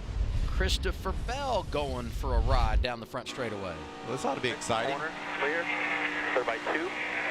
Go by 2. By 1 in line. Half back bottom. Inside. Inside. Brian's open. Well, really fortunate to slide back out. Caution's out. Toward the track. That inside wall for the pit was just there. Just jumps over the cushion. I talked about debris and rubber right out next to the wall. I think he just got a little too close to it there. And look how close he gets to the inside wall right at that opening. That would have been a massive hit at that speed. Wow. Now, the grass is flying, but it doesn't look like it did much damage to the race car. I don't think any. He'll come in, get 4 tires, have to charge from the back, but still certainly a top 5 car. Pit stops, Matt. And spotter Tony Hirschman, who also spots for Kyle Busch over on the Cup side, took a good look at the right side, told Jason Ratcliffe everything looked good there, possibly a small crinkle in the left front fender to keep an eye out for. This is going to be a normal stop at this juncture, what Ratcliffe is calling, to just survey the damage. Everything looks pretty good so far on the 20, Regan. The 00 car of Cole Custer hits his pit stop. He's been pretty quiet all day long. They're going to give him 4 tires and fuel to set him up for the end of the race. The 9 car catches a huge break for Tyler Reddick. The temperatures were climbing on that car. They felt like they had debris on the grill, too loose, especially on entry. They're going to tighten him up just a little bit. Our leader, Joey Logano, was a little bit better there, but still tight. And the 7 car of Justin Allgaier, he can't run the high line and put the power down. They're going to send him on his way.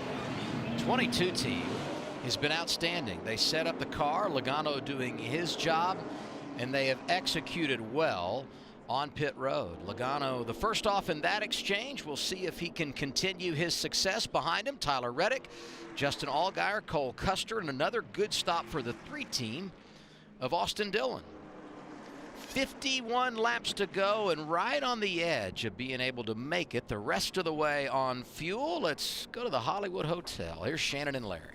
Thank you, Adam. While we're under caution, let's take a look at some highlights, see how we got to this point. You know, we talk about the restarts, Larry, but what about the start of the race? Christopher Bell led them to green, but check out that 9 car. You said from the beginning of the race, Reddick is on the move. Yeah, qualified 16th. He picked up 10 spots before he got to the back straightaway, Shannon. You know, we talk about the Darlington stripe. Well, what about the Auto Club Speedway stripe? Because we've seen a lot of them today. A big club. Christopher Bell, Tyler Reddick, Austin Cindric, and Daniel Hemrick here in the 21 car. All of those guys going home with a little stripe on the right side of that car. You see John Hunter Nemechek, he did bring out the caution on earlier to go in this stage 2, and of course Joey Logano would go on to win stage 1 and stage 2. Both of those were under caution.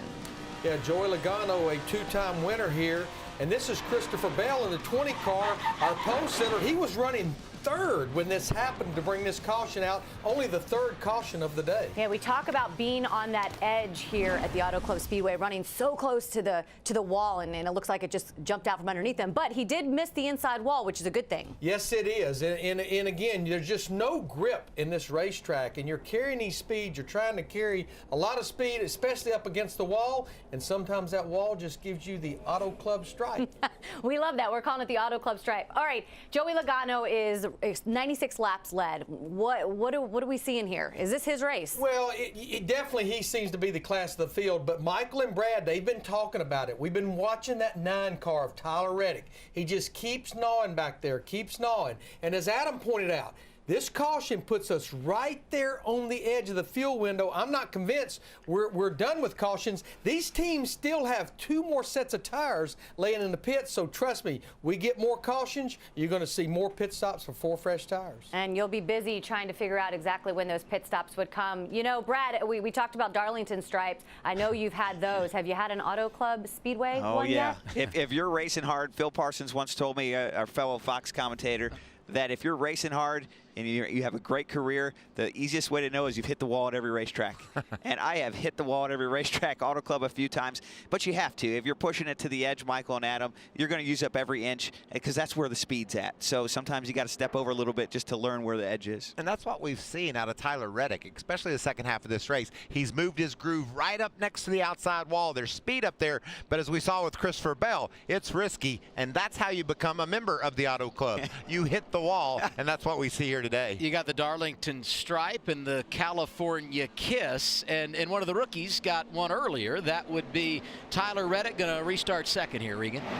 Well, he's going to restart second. Crew Chief Dave Ellens here. He has a win in 2015 with Kevin Harvick, but running up front with Tyler Reddick today, you guys have been really strong. He told me he was going to be aggressive by the wall, and we've seen that out of him today. Yeah, he's doing a great job up there. Plenty of speed. We just got to get the short run a little bit better, and I think we'll have something for the 22.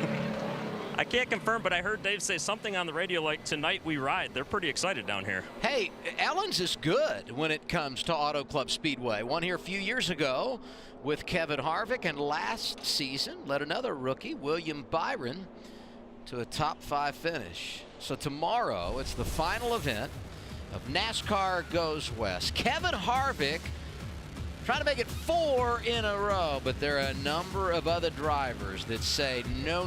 Our coverage begins noon Eastern time. We're live on Fox, and as always, you can stream it live at Fox Sports Go. Another restart for Joey Logano as the leader, taking the outside lane. Last view from here, can we make it? It's going to be right on the edge. Save all you can here. Happy. Save. All right, everybody's got 2 sets left, and I would say we're all right on the verge of making it. Probably a little short to the short side. Copy. I can get you some if you need it. You're just going to have to let me know early. And Brad, you know, that's the key. I don't want to hear with 10 laps to go, save me some gas. I want to hear it right now. I want to know what I'm up against. But on the restart here, Michael, you got to go. And Joey Logano is going, but almost too good. Tyler Reddick's going to get a great side draft on him and maybe clear him for the lead. Reddick's been going to school on all these restarts, and the education paying off here. Does he have enough? Coming off of turn 2, the answer, no, sir, says Joey Logano. He got Joey Logano's attention there for sure. That's going to shake up. If we get another restart, Joey's going to remember that move. You know, Custer has been up in the mix, and you feel like was one adjustment away from being in contention. And I've felt that same way about Justin Allgaier all day long. Allgaier's been so good in his 7 car. It fades at the end of a run, but maybe they can take advantage of the fact that we don't have that many laps left, and we have a couple sets of tires, another caution. Maybe that gives him just what he needs to win this race. California Kiss for Elliott Sadler. And keep an eye on the 20 of Christopher Bell. He was out of line, making it 4 or 5 wide. Right of your screen, below Ross Chastain. That's what it's all about at this place. You got to use every lane, and there's 4 or 5 lanes there, and he did. He used that bottom lane to perfection right there to clear 2 or 3 of them on the restart, and that's what it's going to take. He's got a fast car. He's got to pass cars as quickly as he can and try to get to the front. Whoa, he's making contact right there. We got a big wreck with the 5 and the 20. Michael Annett. Contact in that outside lane with Christopher Bell, and our 4th caution of the day. That's that trouble spot we were talking about, Michael. The exit at turn 4, the 5 car came up in front of the 20 and put both of them in the wall. Heavy damage to both cars. Yeah, no damage last time for Bell when he had the spin, but plenty of it here. Damage earlier today for John Hunter Nemechek when he had the tire problem. They were able to get it repaired and stay on the racetrack. The 5 car just slides up in front of him, puts both of them in the fence here, and they get stuck together. Yeah, the 5 of Annett was having a steady run just outside the top 10 most all day long, and he just slid up too far. Wasn't anything that Christopher Bell could do. The door was closed. That was the battle for 8th. Visor cam. Up proper. Keep coming low. Keep coming low. Keep coming low. Stay in it. Keep coming low here. Keep coming low. Keep coming. Keep coming. Toss it up. Ah, that's a bummer. Like I was saying right when he wrecked, that he needed to make every move he can as fast as he can. And he was making a great move right here. And it just, sometimes it doesn't have to be your fault if you're Christopher Bell. This one wasn't your fault, but it's part of racing. Restarted 13th after that spin. Brad, you said it. He had worked his way inside the top 10. Unfortunately, not going to get the finish today. He was looking for a 4th consecutive top 5 run, Michael. And, you know, we talked earlier, Brad, you said it's really hard to see out the right side of these cars. He was so far down on the bottom of the track when he started up the hill, and Bell was right out against the outside wall. I don't know if Michael didn't see him or if the spotter didn't clear him, but certainly was one of those perfect storms for a couple of guys to get together. 45 to go. We see the drivers coming down pit road to repair damage. 2 sets of tires. Do you dare come here after you were just there 5-6 laps ago, Larry? Well, I think we got 2 or 3 different things going on here. I think these cautions buy enough laps to get you there to the end if you don't pit here. We only ran about a lap and 3/4, which we know is a lot on a set of tires here at Auto Club Speedway. I think the leaders stay out, but you know what? I wouldn't be surprised if Ryan Truex, the 11, maybe Spencer Gallagher, Kaz Grala, come on, get another set of fresh tires, fill it with fuel. You know you then can make it to the end, and I think you'll make up some spots on the restart. Another guy in that category could be Ryan Reed. Had problems, made a pit stop. They got him fixed up. He's in the 16th position. He has been able to stay on the lead lap. Logano leading with 45 to go.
Yeah, restarts here are some of the most wild that we see. Because there is no out of bounds, you can really push each other. That's what makes it so exciting, is guys in the back are able to push and pass the guys in the front. So it's really wherever your car handles best is where you're going to want to be. If you're on the top, you want to just try and keep your momentum up. But you also want to put yourself in clean air in order to get around guys. And I'd be the guy that's pulling out of line at the flag stand, trying to get all those spots you can as soon as the green flag waves.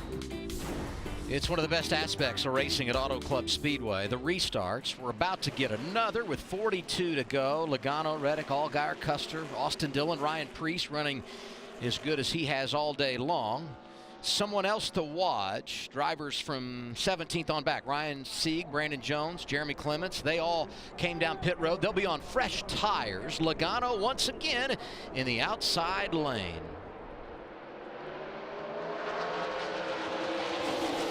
A little bit better launch this time. He's going to come down and block Tyler Reddick. Reddick with a nice push from his teammate Justin Allgaier. And there they are, 3 wide already. Is that 4 I see back there? Austin Dillon in the low lane.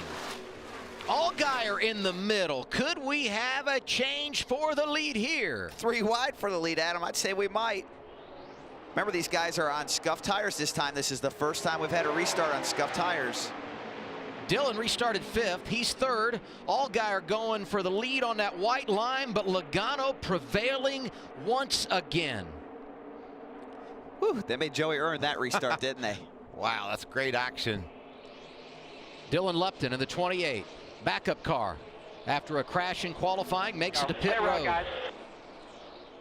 Yeah, smoke out the exhaust pipes. And there's the caution. I don't know what. Yeah, the NASCAR officials had no choice but to throw the yellow there. There could be oil all over the track. So usually when you see exhaust out the exhaust pipe or smoke out the exhaust pipe, it's some kind of a cylinder head failure, water, something of that nature, head gasket. You know, he had done a really good job in that backup car. Was in the top 20. Yeah, nice job. He had recovered from that qualifying wreck, and then the engine just explodes there on the 28 car. Tough break for that team. Lost a car earlier today, an engine here. He's from California, and his bad luck, despite the fact he's been at home, might have him saying, I'm glad this 3-race stretch is over. I got a couple of weeks to reset. So as he pulls to the garage, let's go back and look at what was happening on that last restart. So Joey Logano gets a great launch here, Adam, and he clears the 9 car, but he sees the 7 and the 9 are pushing. He wants to get in front of it, so he waits to switch lanes till after the start-finish line, gets a good block in, and he sees the 9 car is still coming pretty fast. So he goes to the high side of the block. The 7 and the 3, they jump all over that, and they actually get in front of him, but the momentum down the backstretch is going to carry Joey Logano back to the lead, and he'll seal it off of 4. And just remember that short run speed we see out of Austin Dillon. It's happened 2 or 3 times on the restarts. He's able to really gain some spots. So if we have a late caution, keep in mind what that 3 can do on the short haul. These guys pitted with 51 to go. The drivers out front. Back-to-back cautions here. I got to believe now they're all good on fuel, Larry? Fuel, Adam, absolutely they're good on fuel, but I still, even though we've only run 2 laps, if I'm back there outside the top 10 and we're going to go back racing with somewhere around 35 to 36 to go, we know so many of these teams, they still have 2 sets of Goodyears. Don't leave this racetrack with fresh tires laying in those pits. I don't think the leaders will come, but I really believe if I'm 10th or on back, come get 4 fresh tires. What about the 7 and the 9? If I'm the 7 and the 9, I'm pitting right here. With only 40 laps to go, we'll be lucky to get 1 more stop. And I got to do something different to beat Joey Logano. Here's my opportunity. Let's see if they take it. Pit road's closed, it looks like. The red light's flashing down there, so we won't find out this time around. And I said there were a few that did it last time, lap 106. The best of the bunch there, Brandon Jones, who right now is 15th. Reddick having such a good day, 3rd right now. Sorry about that, guys. Getting in a fight over the top for no reason. My bad. It's all good, man. It's all good. That 22 is being pretty aggressive, so getting some lessons out there, but you're doing fine, man. You'll get it back. Well, I was just trying to win a race. Well, you called it, Dave. Exciting restarts. Now we get 1 more. I definitely want 1 more for a fuel situation, too. That's a team that's having a good time watching their young racer go up there and battle against one of the best in NASCAR, and Joey Logano. I'm with Larry here. I think the 9 and the 7 car, they got 2 sets of sticker tires, and don't come home from the West Coast with 2 sets of sticker tires. Well, and if Joey pits, they have to pit. But if Joey stays out, maybe it's worth that risk. That risk of saying, let's get ours now. We'll have fresher tires than Logano. If it goes green, we could win this race on strategy. If you had $100 right now and can put it on any driver to win this race, who would you put it on? Well, I just want to pull for Reddick. I like the California kid. I guess where I'm going with that is to try to beat Joey Logano. Logano's dominated. The most laps. It looks Absolutely. like he's going to do it, so why not mix it up here, huh?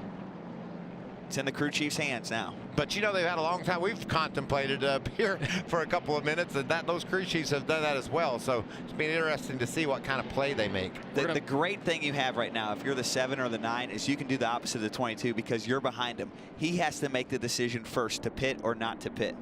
So they're really in the seat here to dictate the race. I think if I'm the 22, I pit and force everyone else's hands. I think if I'm Dale Jr., I'm on my phone texting one of my crew chiefs, pit! Pit road's open. And they did. Logano stays out, and here they come behind him, Matt. And Joey Logano, the Lone Ranger out there. Elliott Sadler's crew up on the wall talking about possibly putting a piece of tape on the grill of this 1 car. No chassis adjustments this stop. He was running P6 when they hit pit road. Regan. Well, a lot of debate on all these radios whether or not to pit. Probably the best debate was that of the 3-car Austin Dillon. He said, we're not here for points. We're here to win this race. He's going to get 4 tires on fuel. Same for Cole Custer. The 9 of Tyler Reddick was very close on fuel, so they decided to pit in case it goes green, as did the 7-car of Justin Allgaier. They're finishing up the left sides there, and they're going to send all these guys on their way. The race off pit road, won by Justin Allgaier, who's got that #1 pit stall. Logano stayed out, so did Brandon Jones. He had pitted under the last caution. The restart when we come back.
Wrapping up our 5th caution of the day here at Auto Club Speedway. It came out when Christopher Bell, Michael Annett got together. They both had repaired damage. Annett 22nd, 1 lap down. Bell remains on the lead lap. Alex LeBay gets the free pass here. Restart comes. 36 to go. Joey Logano last pitted at lap 99. Brandon Jones, Ryan Sieg, Jeremy Clements last pitted at lap 106. They stay out here. Behind them, everyone has fresh tires. Best of that group, Justin Allgaier. Oh, Joey Logano is not in a good position right here, and he knows it. He's going to try to clear and get the lead as fast as he can and run away, but the cavalry's coming here with the 3 and the 7, and they're going to dive down 4 wide right from the start. This is good stuff here. Watch Elliott Sadler. He fans to the bottom. Oh, Allgaier in the 7 car almost into the side of Brandon Jones. You're going to see a lot of aggressiveness here because the first one to clear this pack on this first lap is going to run down the leader and pass him very quickly. Right now, it looks like Justin Allgaier is going to be that guy. Allgaier to 3rd. Elliott Sadler is 4th. Austin Dillon inside the top 5. So is Cole Custer. They all pitted here and have fresh tires. So Joey Logano has 4 green flag laps on his tires. That's a lot here at California Speedway. The tires really fall off here. Allgaier inside of Jones. He stayed out last pitting at lap 106. Nice move around Jones for Allgaier. Now he sets his sight on Joey Logano, and I wouldn't be in a big hurry if I was Allgaier, Brad, because maybe take care of those tires here a little bit and then outlast Joey. Absolutely. Reddick hasn't been this far back since the green flag went in the air to start the race. He's 9th right now, Regan. Well, a little bit of a problem on that last pit stop, Adam. We picked this up on his radio. Too far, they slid in too far, slid past the mark. It was my fault. They're doing a good job that day. I missed the mark. Sorry about that. Have to go back out there and get it. threw the timing off on the pit stop. Unfortunately, he restarted 9th, and as important as it's going to be to get out front first, he's going to have to pass a lot of cars now to do that. And timing is everything here, right, Brad? Your team jumps over anticipating where that car is going to stop. You can see that yellow piece of tape there on the left side. That's where that left front tire was supposed to be, just a couple of feet too far. But I think he felt like he, yeah, it wasn't bad at all. But I think Tyler's been a little hard on himself today. We've heard him get on himself a couple of times, but I've been impressed with that young racer. This for third, Brandon Jones, Elliott Sadler. Behind them, Austin Dillon, Cole Custer. Allgaier, 0.4 of a second behind Logano for the race lead. We know the difference in tires, but how long before those equal out and Logano doesn't have as much to worry about? Yeah, I'm surprised right now that Joey hasn't got past that. This speaks to how great a race car driver he is and how fast that car is, because he's at a pretty big disadvantage right now. You give it a little bit of time, though, and that advantage is going to keep wearing off, especially with the clean air right now the 22 car has. Well, you can see the 19 of Jones, how he's dropping right now. He's getting past 3 wide this corner.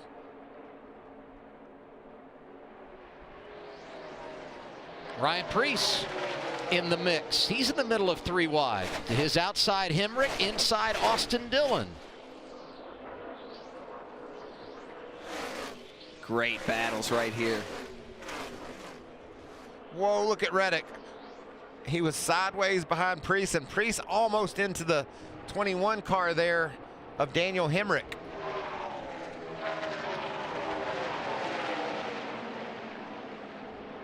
Here's Allgaier.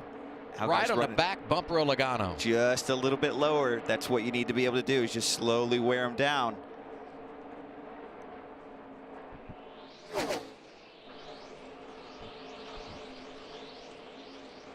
Get a big draft down this backstretch and get right in on the back bumper of Joey Logano here. Christopher Bell started on the pole, led the first 4 laps. Logano qualified second, took over at lap 5, and he's led the 115 laps since. Wow. But a cycle on strategy, fresher tires for Allgaier, and we could have our 3rd lead change of the afternoon. I think Joey saw where the 7 car of Allgaier was running. He dipped down off the apron there. Yeah, take that groove away from him. Joey used the apron really well there, and you could see he was just a little bit loose. Caution out. 3 in the groove off of 2. I cannot see it. Just keep your eyes in there. There you see the debris referred to by the spotter. 6th caution of the afternoon. And that's just what Joey Logano needed. A caution here to recycle everybody with tires. It's everybody who pitted what they did not need, because now they're down to 1 set of tires here, Larry. Free pass for Michael Annette. He was involved in that caution about 15 laps ago. Now what do you do if you're Logano?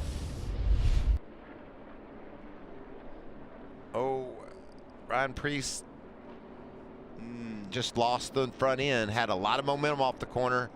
It's a pretty good little hit there. Yeah, his nose slipped and away he went. Scored 7th right now as the former modified champion. What's the strategy with 30 laps left here, Larry? Well, honestly, I think Brian Wilson, he has to bring Joey Logano to pit road, because now he's got close to 10 laps on his tires, and it's like 3 heat cycles. They've been heated and cooled off. But where it becomes interesting is all those drivers behind him, because that right there was a 6-lap run. That's a lot of laps. So, but to your point, they only have 1 more set of tires laying in the pits, where even if the 22 comes here, they'll still have another set. I just think you almost have to stay out, because you're going to lose all that track position. Let's see what they're thinking. All right, man, copy that. What we're talking about right here, it seems like that run right there is going to take their advantage away, having stickers.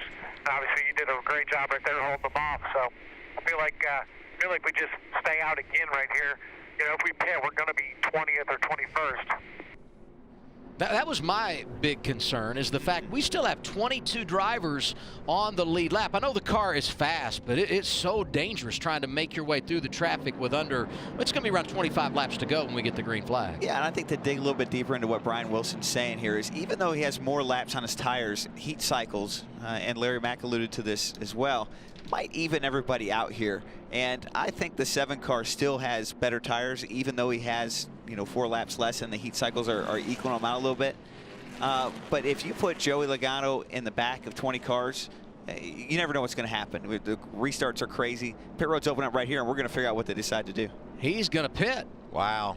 Well, thank you, because this is going to be one heck of a show he puts on after he gets these 4 fresh tires. He'll have 27 laps approximately once his cycle's out. The crew chief said we're going to stay out. Well, here comes the driver. I guess they had a compromise at some point. A few other drivers coming with him, Regan. Well, the debate that we just heard on that 22 radio was quite animated and fun to listen to. Joey Logano made it pretty clear in his voice that he thought he wanted to pit right here. Brian Wilson was willing to roll the dice and stay out. Ultimately, Logano wins out. They hit pit road for 4 tires. His car's been good. They don't need any adjustments. He just needs the tires. They'll get those and send him on his way. I'd say there's 3, 4, maybe 5 other cars that came down pit road here that are also on the lead lap. Logano the first off. There were 22 cars on the lead lap. He's probably going to start 16th, 17th, something like that here. And the driver always wins out on the pit call.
NHRA. We got it all. We got it all, including a thrilling finish on the way here.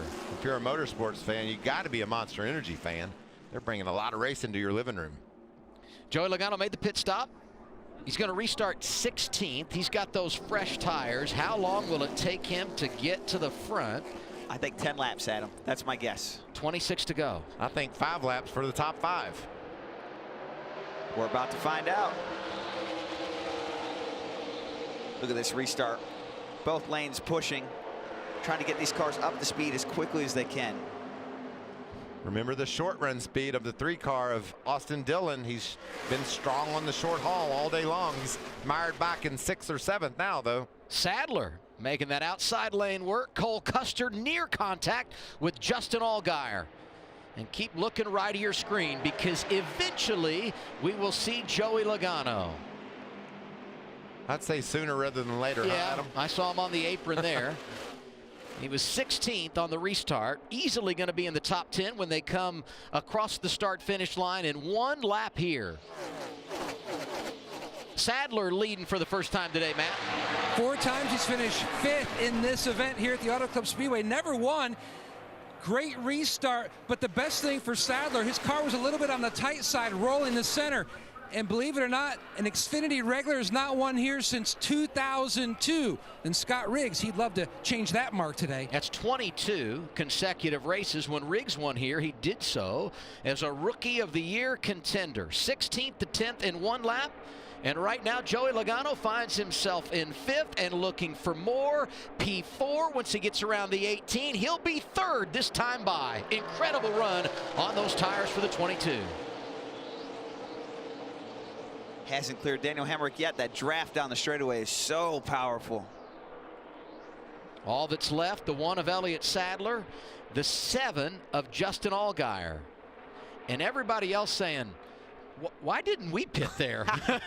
Well, these guys couldn't pit. Remember, they didn't have enough tires left. If we get a late race yellow, you got to have a set of tires left. Otherwise, you'll be in the same situation again. What about Larry McReynolds? He said you don't want to take any tires back to the East Coast. If the caution don't come out, they're all going to take a set. They're going to take some home. But this 22 car, 4 tires or whatever the circumstance is, he's just been the class of the field all day long. We wondered earlier, was he just riding, making sure he was taking care of his equipment? When he had to charge, that charge didn't take long, did it? Well, his last lap was 0.6 of a second faster than Elliott Sadler. That's how strong his car is and how good he is here on these new tires. Came down pit road by himself, but in less than 4 laps. He's going to go from 16th to the race lead. Maybe not. Elliott Sadler said, I want to get my first victory in 2018. Yeah, Joey got really loose, it looks like, off of turn 2. Lost his momentum. Elliott Sadler used his momentum to build a run and a draft down the straightaway. All right, he is going to get him in 4 laps. Back on point. 22 car with 22 laps remaining. What a dominating performance today, Regan. Well, absolutely a dominating performance. I walked down here right before the restart to the 22 pit box to see what these guys' faces looked like. They were all kind of nervous and had these looks like, uh-oh, what are we doing here?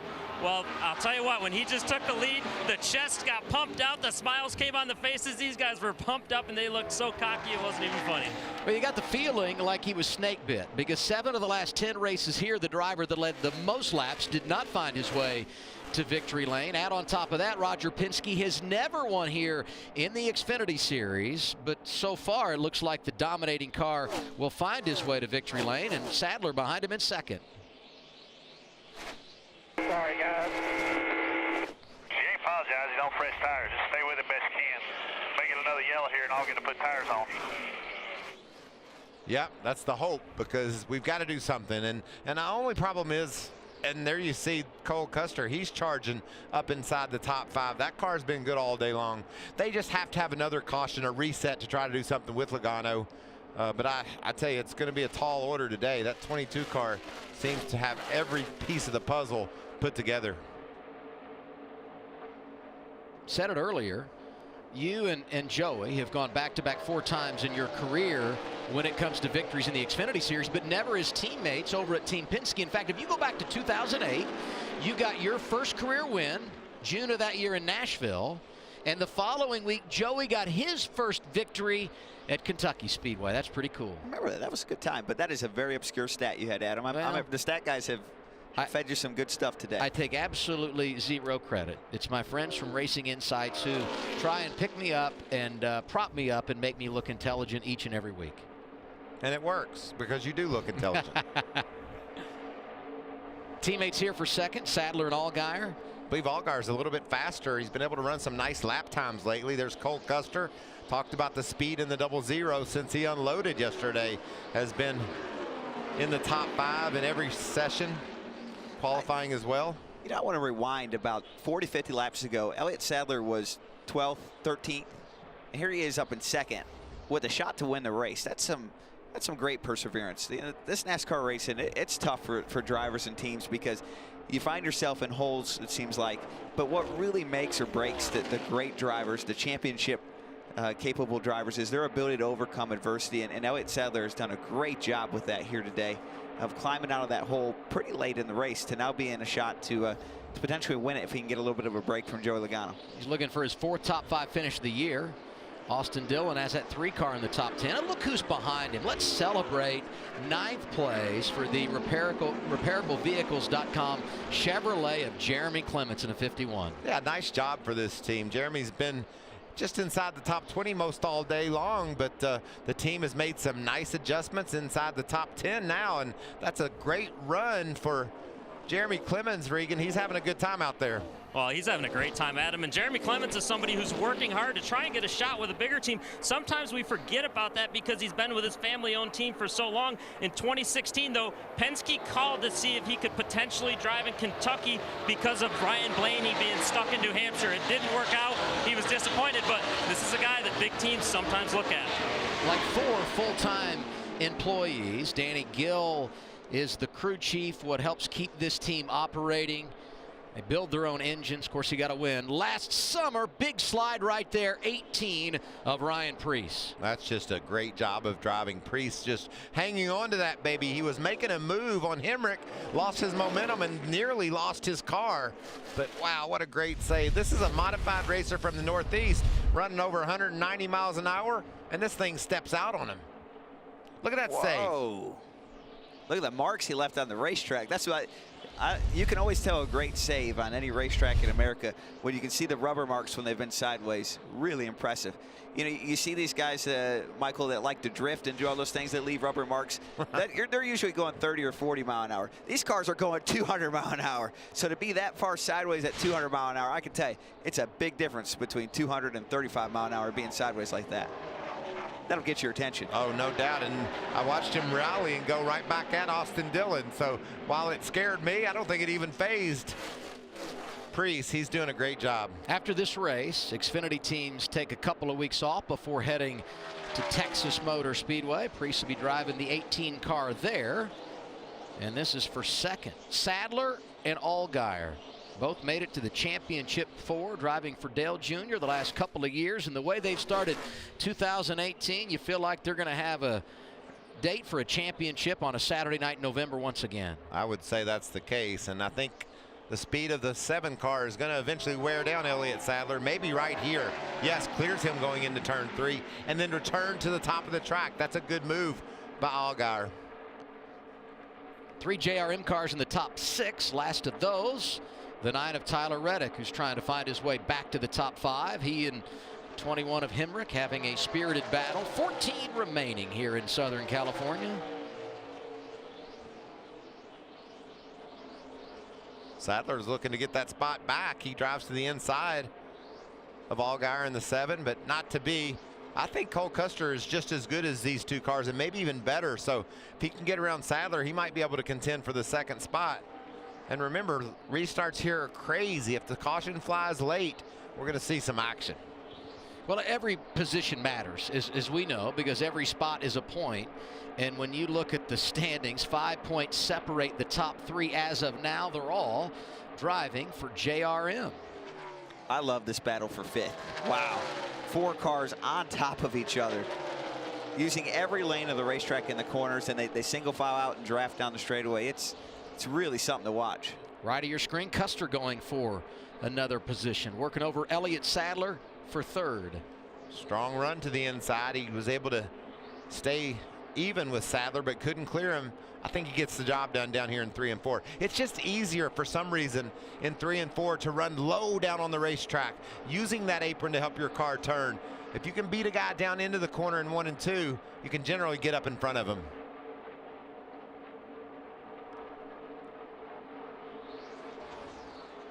Elliott says, not so quickly. We've seen the crossover move put on a lot today, haven't we? Yeah, sure have. It's a great move at a track this big. You can get those drafts down the straightaway and really make the most of it and clear someone before you get to the corner. It's just real dicey though, Adam. If you're down on that bottom side, you want to move up so badly. You just need that space. You need that outside groove. But you can't get there if somebody's got the hole closed.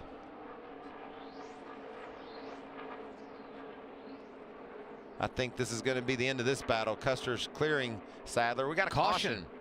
See some debris there on the front stretch. 7th caution of the day. 11 laps to go. Yeah, the 60 car looks like might have blown a tire. I heard him slow down on the front stretch like something was wrong, and got a lot of debris down the front stretch for sure. Okay, you guys said we needed to save a set. Larry said we're not taking those tires back to the East Coast. We don't have room for them. And there's less than 10 laps remaining. What in the world are we going to do here? I've decided I'm coming to pit road no matter what Larry McReynolds says. Larry, I'm pitting. I want 4 tires. In my book, there's not a driver out there, including Joey Logano, that won't hit pit road. So this right here will be the money stop for these pit crews. Now, do you air those tires up? I mean, this is a short run. This could bring other cars into the mix because of a short run speed. We saw Austin Dillon have it earlier. What do we do here, Larry? Yeah, I think you do put a little air pressure in them. You don't go crazy. The biggest thing you're doing is picking your driver's brain right now. What has the car been doing for the first 5 to 8 laps of a run? And maybe make an adjustment based on that, Michael. I said there's less than 10 to go. That's what we'll have once we return to the green flag, and the door is open for so many, and the pressure on these pit crews who have a new way of executing in 2018. This is everything to me. This is what this race is all about. Who's able to execute on pit road? Who can come out and have the short run speed to grab this victory? It's all on the line right now, Matt. Daniel Hemrick in the 21, no changes coming for his car. He likes it. Elliott Sadler says his car is great on entry, just as solid on exit. He said if you make an adjustment, please make a small one. It's a little tight roll in the center. I don't see any adjustments made here on the 1. Regan. The 00 of Cole Custer heads for his pit stall here. He fires off too loose, but they've been helping it all day long with the track bar. They're going to do a little bit more track bar adjustment, send him on his way. Joey Logano, our leader, all he wants is 4 tires so he can keep up with the rest of these guys in a smooth pit stop. He's been out front a lot today.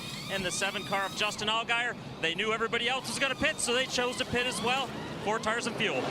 14.5 on the stop for Elliott Sadler.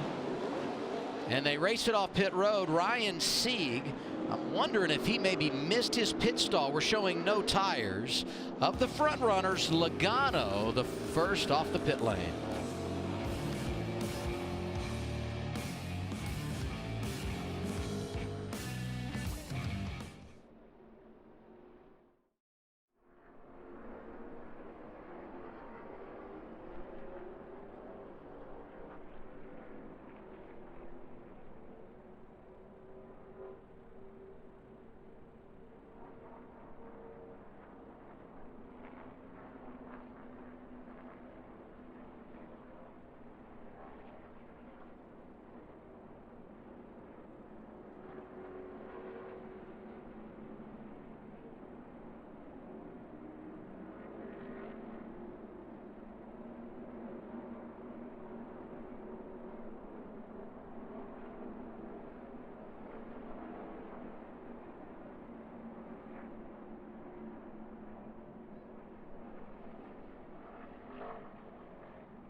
Going to be 8 laps to go when we get the restart for the NASCAR Xfinity Series here at Auto Club Speedway in Fontana, California. Race dominated by Joey Logano.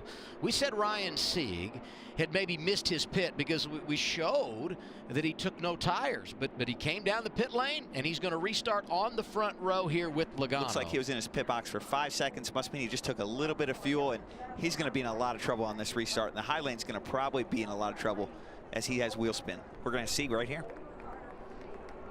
He's leading the race, so he's in control, so he can break early, but he's a sitting duck. Cole Custer tries to make any move he can on him. Finally gets to the middle of 3, middle of 4. How about 4 wide? That's Custer making the outside lane work. Logano jumps to the lead. Allgaier down low. Dog fight for second here. Here comes Daniel Hemrick. He's up to the top 5 looking for more. Did you see how sideways Elliott Sadler got? These guys are trying to make the most of every little bit of speed they have, and Elliott had his hands full. Ryan Preece, big jump out of line to the bottom of the racetrack. Spencer Gallagher looking for a top 5 finish, is 6 right now. Oh, sideways for Dillon in that 3 car. 7 to go for Logano. You said Gallagher was looking for a top 5. Adam, he's all the way back outside the top 10. Now that's how quickly things happen. Here's this save by Elliott Sadler. Look, he's got the wheel turned to the right. Look at it go. Wow. And you can't let off the gas. I mean, it's too late to do that. And Elliott does a great job. Same thing here with the 3 car. Whoa. And I think that really took away Spencer Gallagher there in the 23 car's momentum, Adam, and he just dropped. Racing for what he thought was a top 5 spot. Now he's struggling to hang on to the top 10. Hemrick looking at his best finish of 2018. 00, trying to do the same with Cole Custer. It'd be his first top 5 of the year.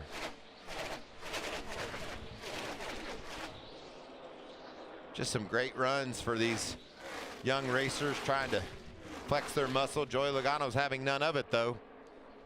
Elliott Sadler to the bottom. Can he get around Allgaier and go contend with the 22 of Logano?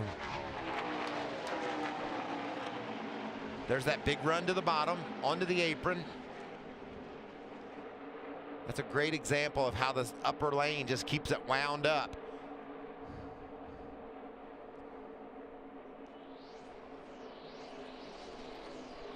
Five to go. Teammates for second. Hemrick stays back there in the 4th position.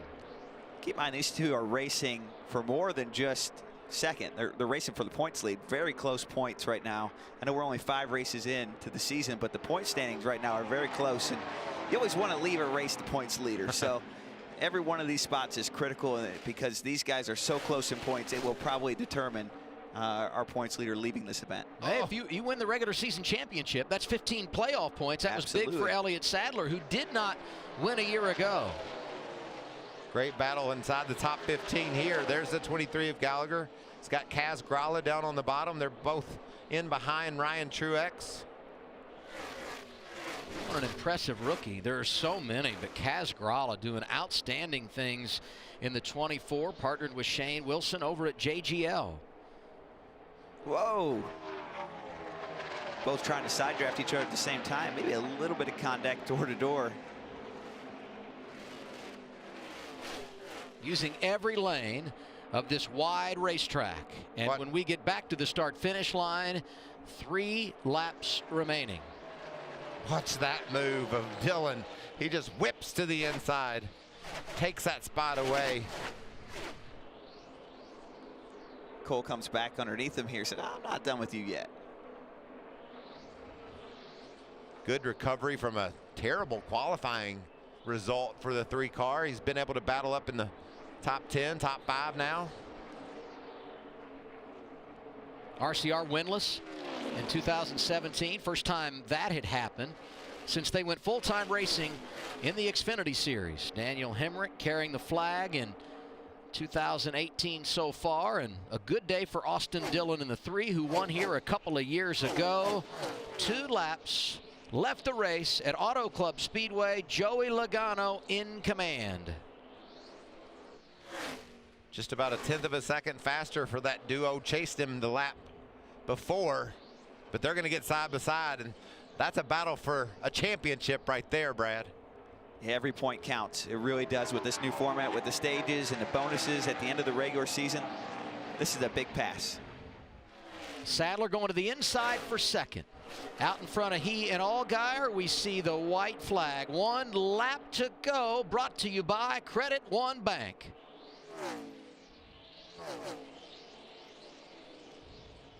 You got to give credit to Joey today. He drove a great race, and it's not over yet. Only one lap left. But you look at the scenario he's been put in multiple times with restarts on old tires, restarts with new tires, but in the back of the field, a lot of different scenarios, and he's really, really excelled at them. He's put it on them, Adam. No doubt about it. Can you say California dreaming? What a dominating performance. Joey Logano brings it back to the start-finish line. He wins at Auto Club Speedway. That's what I'm talking about. Feels good to finally win again. Oh, wreck down the front stretch. That's Gralla. What a hit.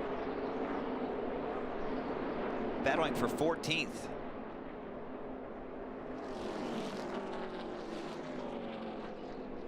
And another torn-up race car for JGL. We've seen it for Dylan Lupton a couple of times out west, and Gralla that close to finishing this race in the top 15 and doing it cleanly. Unfortunately 14th, but a banged-up race car.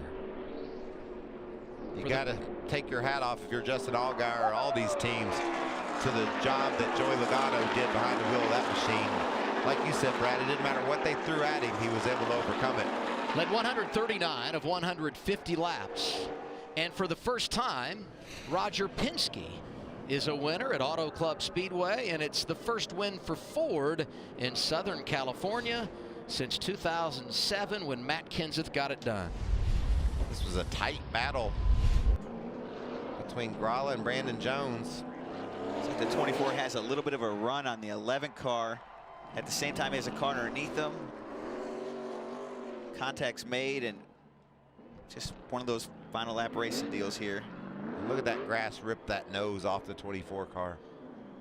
Gets a little air in the process. You see the radiators torn out. That's what all that smoke and fluid is coming out of. That's a shame to have a car that close to the checkered flag, and now you're going to need a rollback to get it home. Allgaier did win the battle back to the line for second, Sadler third, Dillon fourth, Hemrick fifth, as Logano celebrates. It's his 29th career win in the Xfinity Series. Third time he's done it here. He took him behind a woodshed this afternoon.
Aerial coverage provided by Goodyear, superior performing tires to face challenging conditions on the track and on the road.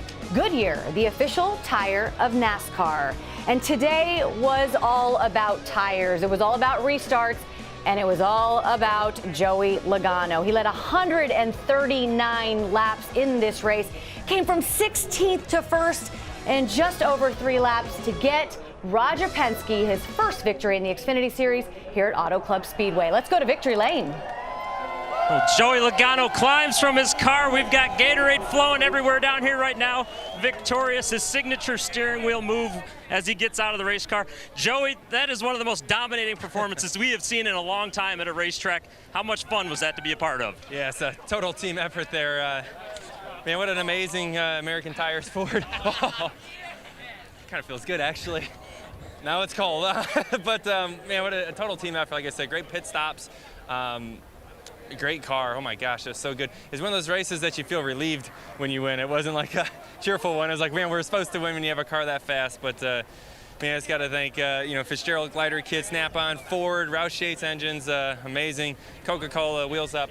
You guys, everyone that goes into this means a lot. And it's been a while since I've been in victory lane, which.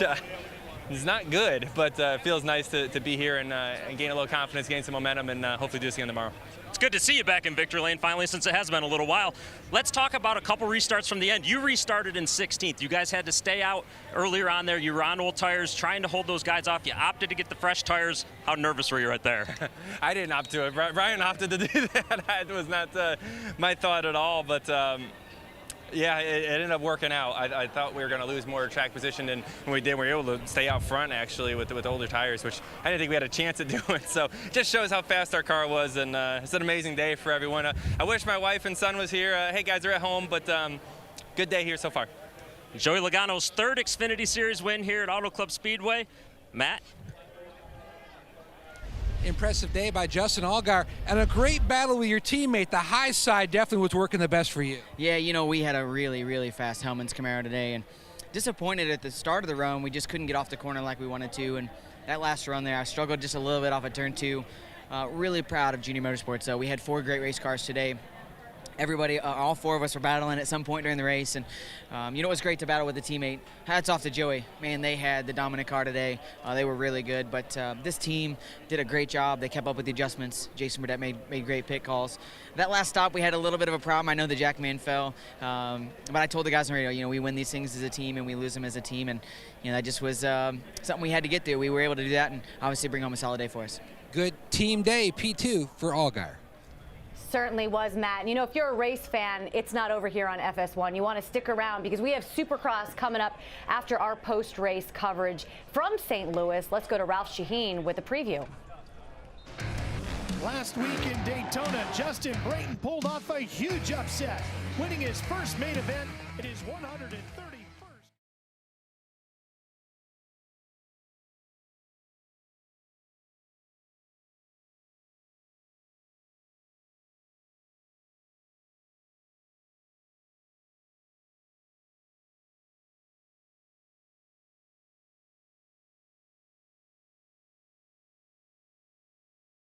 Joey Logano won the race. A lot of young guys flexing some muscle here today. We'll continue to wrap things up here from Auto Club Speedway in just a minute.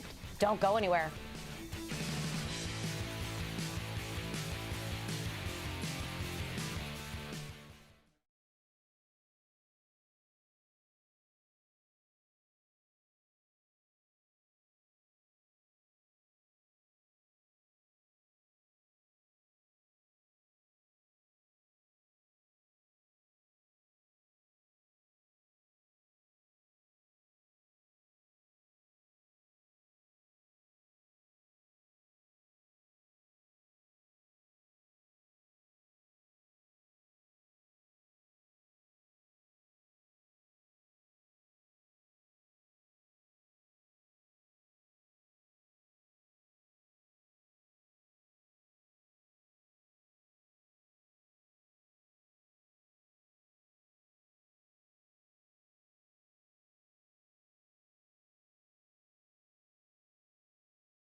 Auto Club Speedway. Congratulations to Joey Logano, who won today's race, but also a great day for Junior Motorsports. Two of that team's drivers finished second and third. Elliott Sadler, still your points leader, and he's with Matt. Today definitely was a big picture day for Elliott Sadler. Great recovery to get yourself back into contention, but also stellar job by your guys over the wall in that last stop. 100%. They put me in position, and we had a few tough stops at the beginning of the race, but in the end, when it counted and the chips were down, man, they nailed it and got me in position. And I tried to push Joey out to maybe try to get to the outside of him, but he was so fast through the center. But I think that's what 4 top 5s in the first 5 races for our team. Thanks to everybody at Junior Motorsports. Our Cessna Chevy was good today, better on longer runs at the beginning. So Kevin did a really good job to make it where we could go on the short runs there at the end, and I could compete with these guys. Patented Auto Club Speedway. Great battle between yourself and your teammate. You were dive bombing on the bottom, and he was up rim right. He was, and look, that's what I love about this racetrack, and it gives you so many different options. And I was trying to, make it the shorter way around the distance, and he was definitely keeping this car went up on the top. Good, clean racing. We gave each other plenty of room, but we did race each other hard, and that's what it's all about. But all in all, a great weekend for us, and glad to get back on some East Coast time here next week. Career best Xfinity finish for Elliott Sadler here at Auto Club. And Matt, you said it. He's the championship leader, 5 races in, 37 consecutive weeks now that a driver from Junior Motorsports has been leading the point standings after 5 events. What do you guys think here today, Brad? Well, I think 2 things. One is, just like you said, Junior Motorsports has been on a roll here. Top 3 in points, strong runs. They're contending for race wins. To win the championship, you're going to have to go through them. And then the other thing I saw was Christopher Bell. Really fast car, tough finish the way things worked out for him. Had the early spin, then got caught up in the wreck. Today was really a rookie day for him, and we'll have to see where he goes from this, how he recovers. I think you take Joey Logano out of the equation, and you just have to love the parity in the Xfinity series. I mean, there were so many great stories today. Ross Chastain raced up to a top 10 finish. Spencer Gallagher 11th. The competition is closer than ever, and it's only going to get better as these teams get used to these new bodies and these new rules. I think we're in a great spot for the 2018 season. Starting 11th tomorrow, your thoughts? Monster Energy Series, 400 miles? I love California Speedway. Gosh, this place is just so great. We saw it today, 3, 4, 5 wide at times. I think we're going to see it again tomorrow. Cup car is pretty good. We'll see if we got a shot for the win. Kevin Harvick's going to be pretty tough. We've offered our thoughts on today. How about Richard Childress Racing? All 3 of their cars inside the top 10, including Austin Dillon. Let's go down to Matt. Austin Dillon started the day in the 19th position. What a way to fight for you and this team to lock in a solid effort. Well, we've been really struggling on this 3 Xfinity team since Daytona, really. So it feels great to get a finish like that for our RCR Xfinity team. And we had a solid race car in practice yesterday. I was really bummed after qualifying. We just didn't do a good job on our Delta. We got in the race and we were still loose. We tightened up a lot, and that last run was pretty impressive. So I had a blast running up there against the fence and making some moves. Impressive 4th place for Dillon. You know, crew chiefs were busy bees today because there was so much strategy. Tires were so important to make that call on top of the pit box. We heard Joey Logano and his crew chief, Brian Wilson, kind of going back and forth during one of those key pit stops. And Regan Smith has caught up with the guy on top of that pit box. Let's talk about those decisions, Regan. Well, I did catch up with crew chief Brian Wilson. The celebration continues down here. You got an ice-cold brouhaha, as Adam Alexander would say. A tough call to stay out there. You were in an unenviable position with the best car on the racetrack. Looks like your driver made it work for you, though. Yeah. When you have a car that's that strong and a driver that's this good, sometimes he has to dig you out of some holes like that. It ended up working out okay for us. We were able to get back up there. That's always a tough situation when you're leading, and if you do one thing, they're going to do the other. So it was tough. Luckily, the caution came out to where we could get the tires and get back up to the front. And Joey did a great job. TJ did a great job spotting to get them back up to the front. So fortunately, it all worked out. He gave his driver a fast race car, and his driver got it done today, guys. That is what you call teamwork, right, Larry McReynolds? Oh, yeah, it's what it takes. Certainly the class of the field, Joey Logano. We'll be right back after this.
What a day it was here for the last race of NASCAR Goes West. Joey Logano certainly the class of the field, but check out second and third.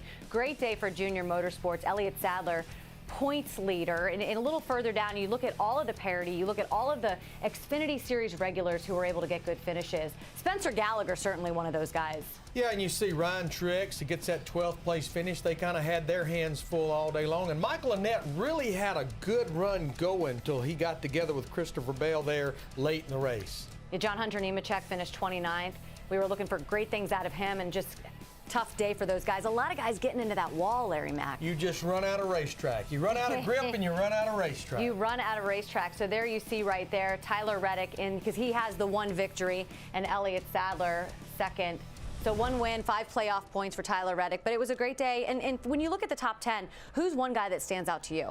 Well, Ross Chastain for JD Motorsports to finish in the 10th position and qualified well and ran up front most of the race. To me, for that little race team, that's almost what we call overachieving. Overachieving. Who's going to overachieve the next 2 weeks while we have some time off? It's our little spring break and get ready for Texas. Well, I think the teams needed this. They love the West Coast Tour. They love going west for these 3 races, but now it's time to regroup and get back to a routine, and then we'll head halfway across the country to Texas Motor Speedway. Halfway across the country to Texas Motor Speedway. Our NASCAR Goes West in the Xfinity Series wrapping up. Make sure that you join us tomorrow. Race day starts at 2 p.m.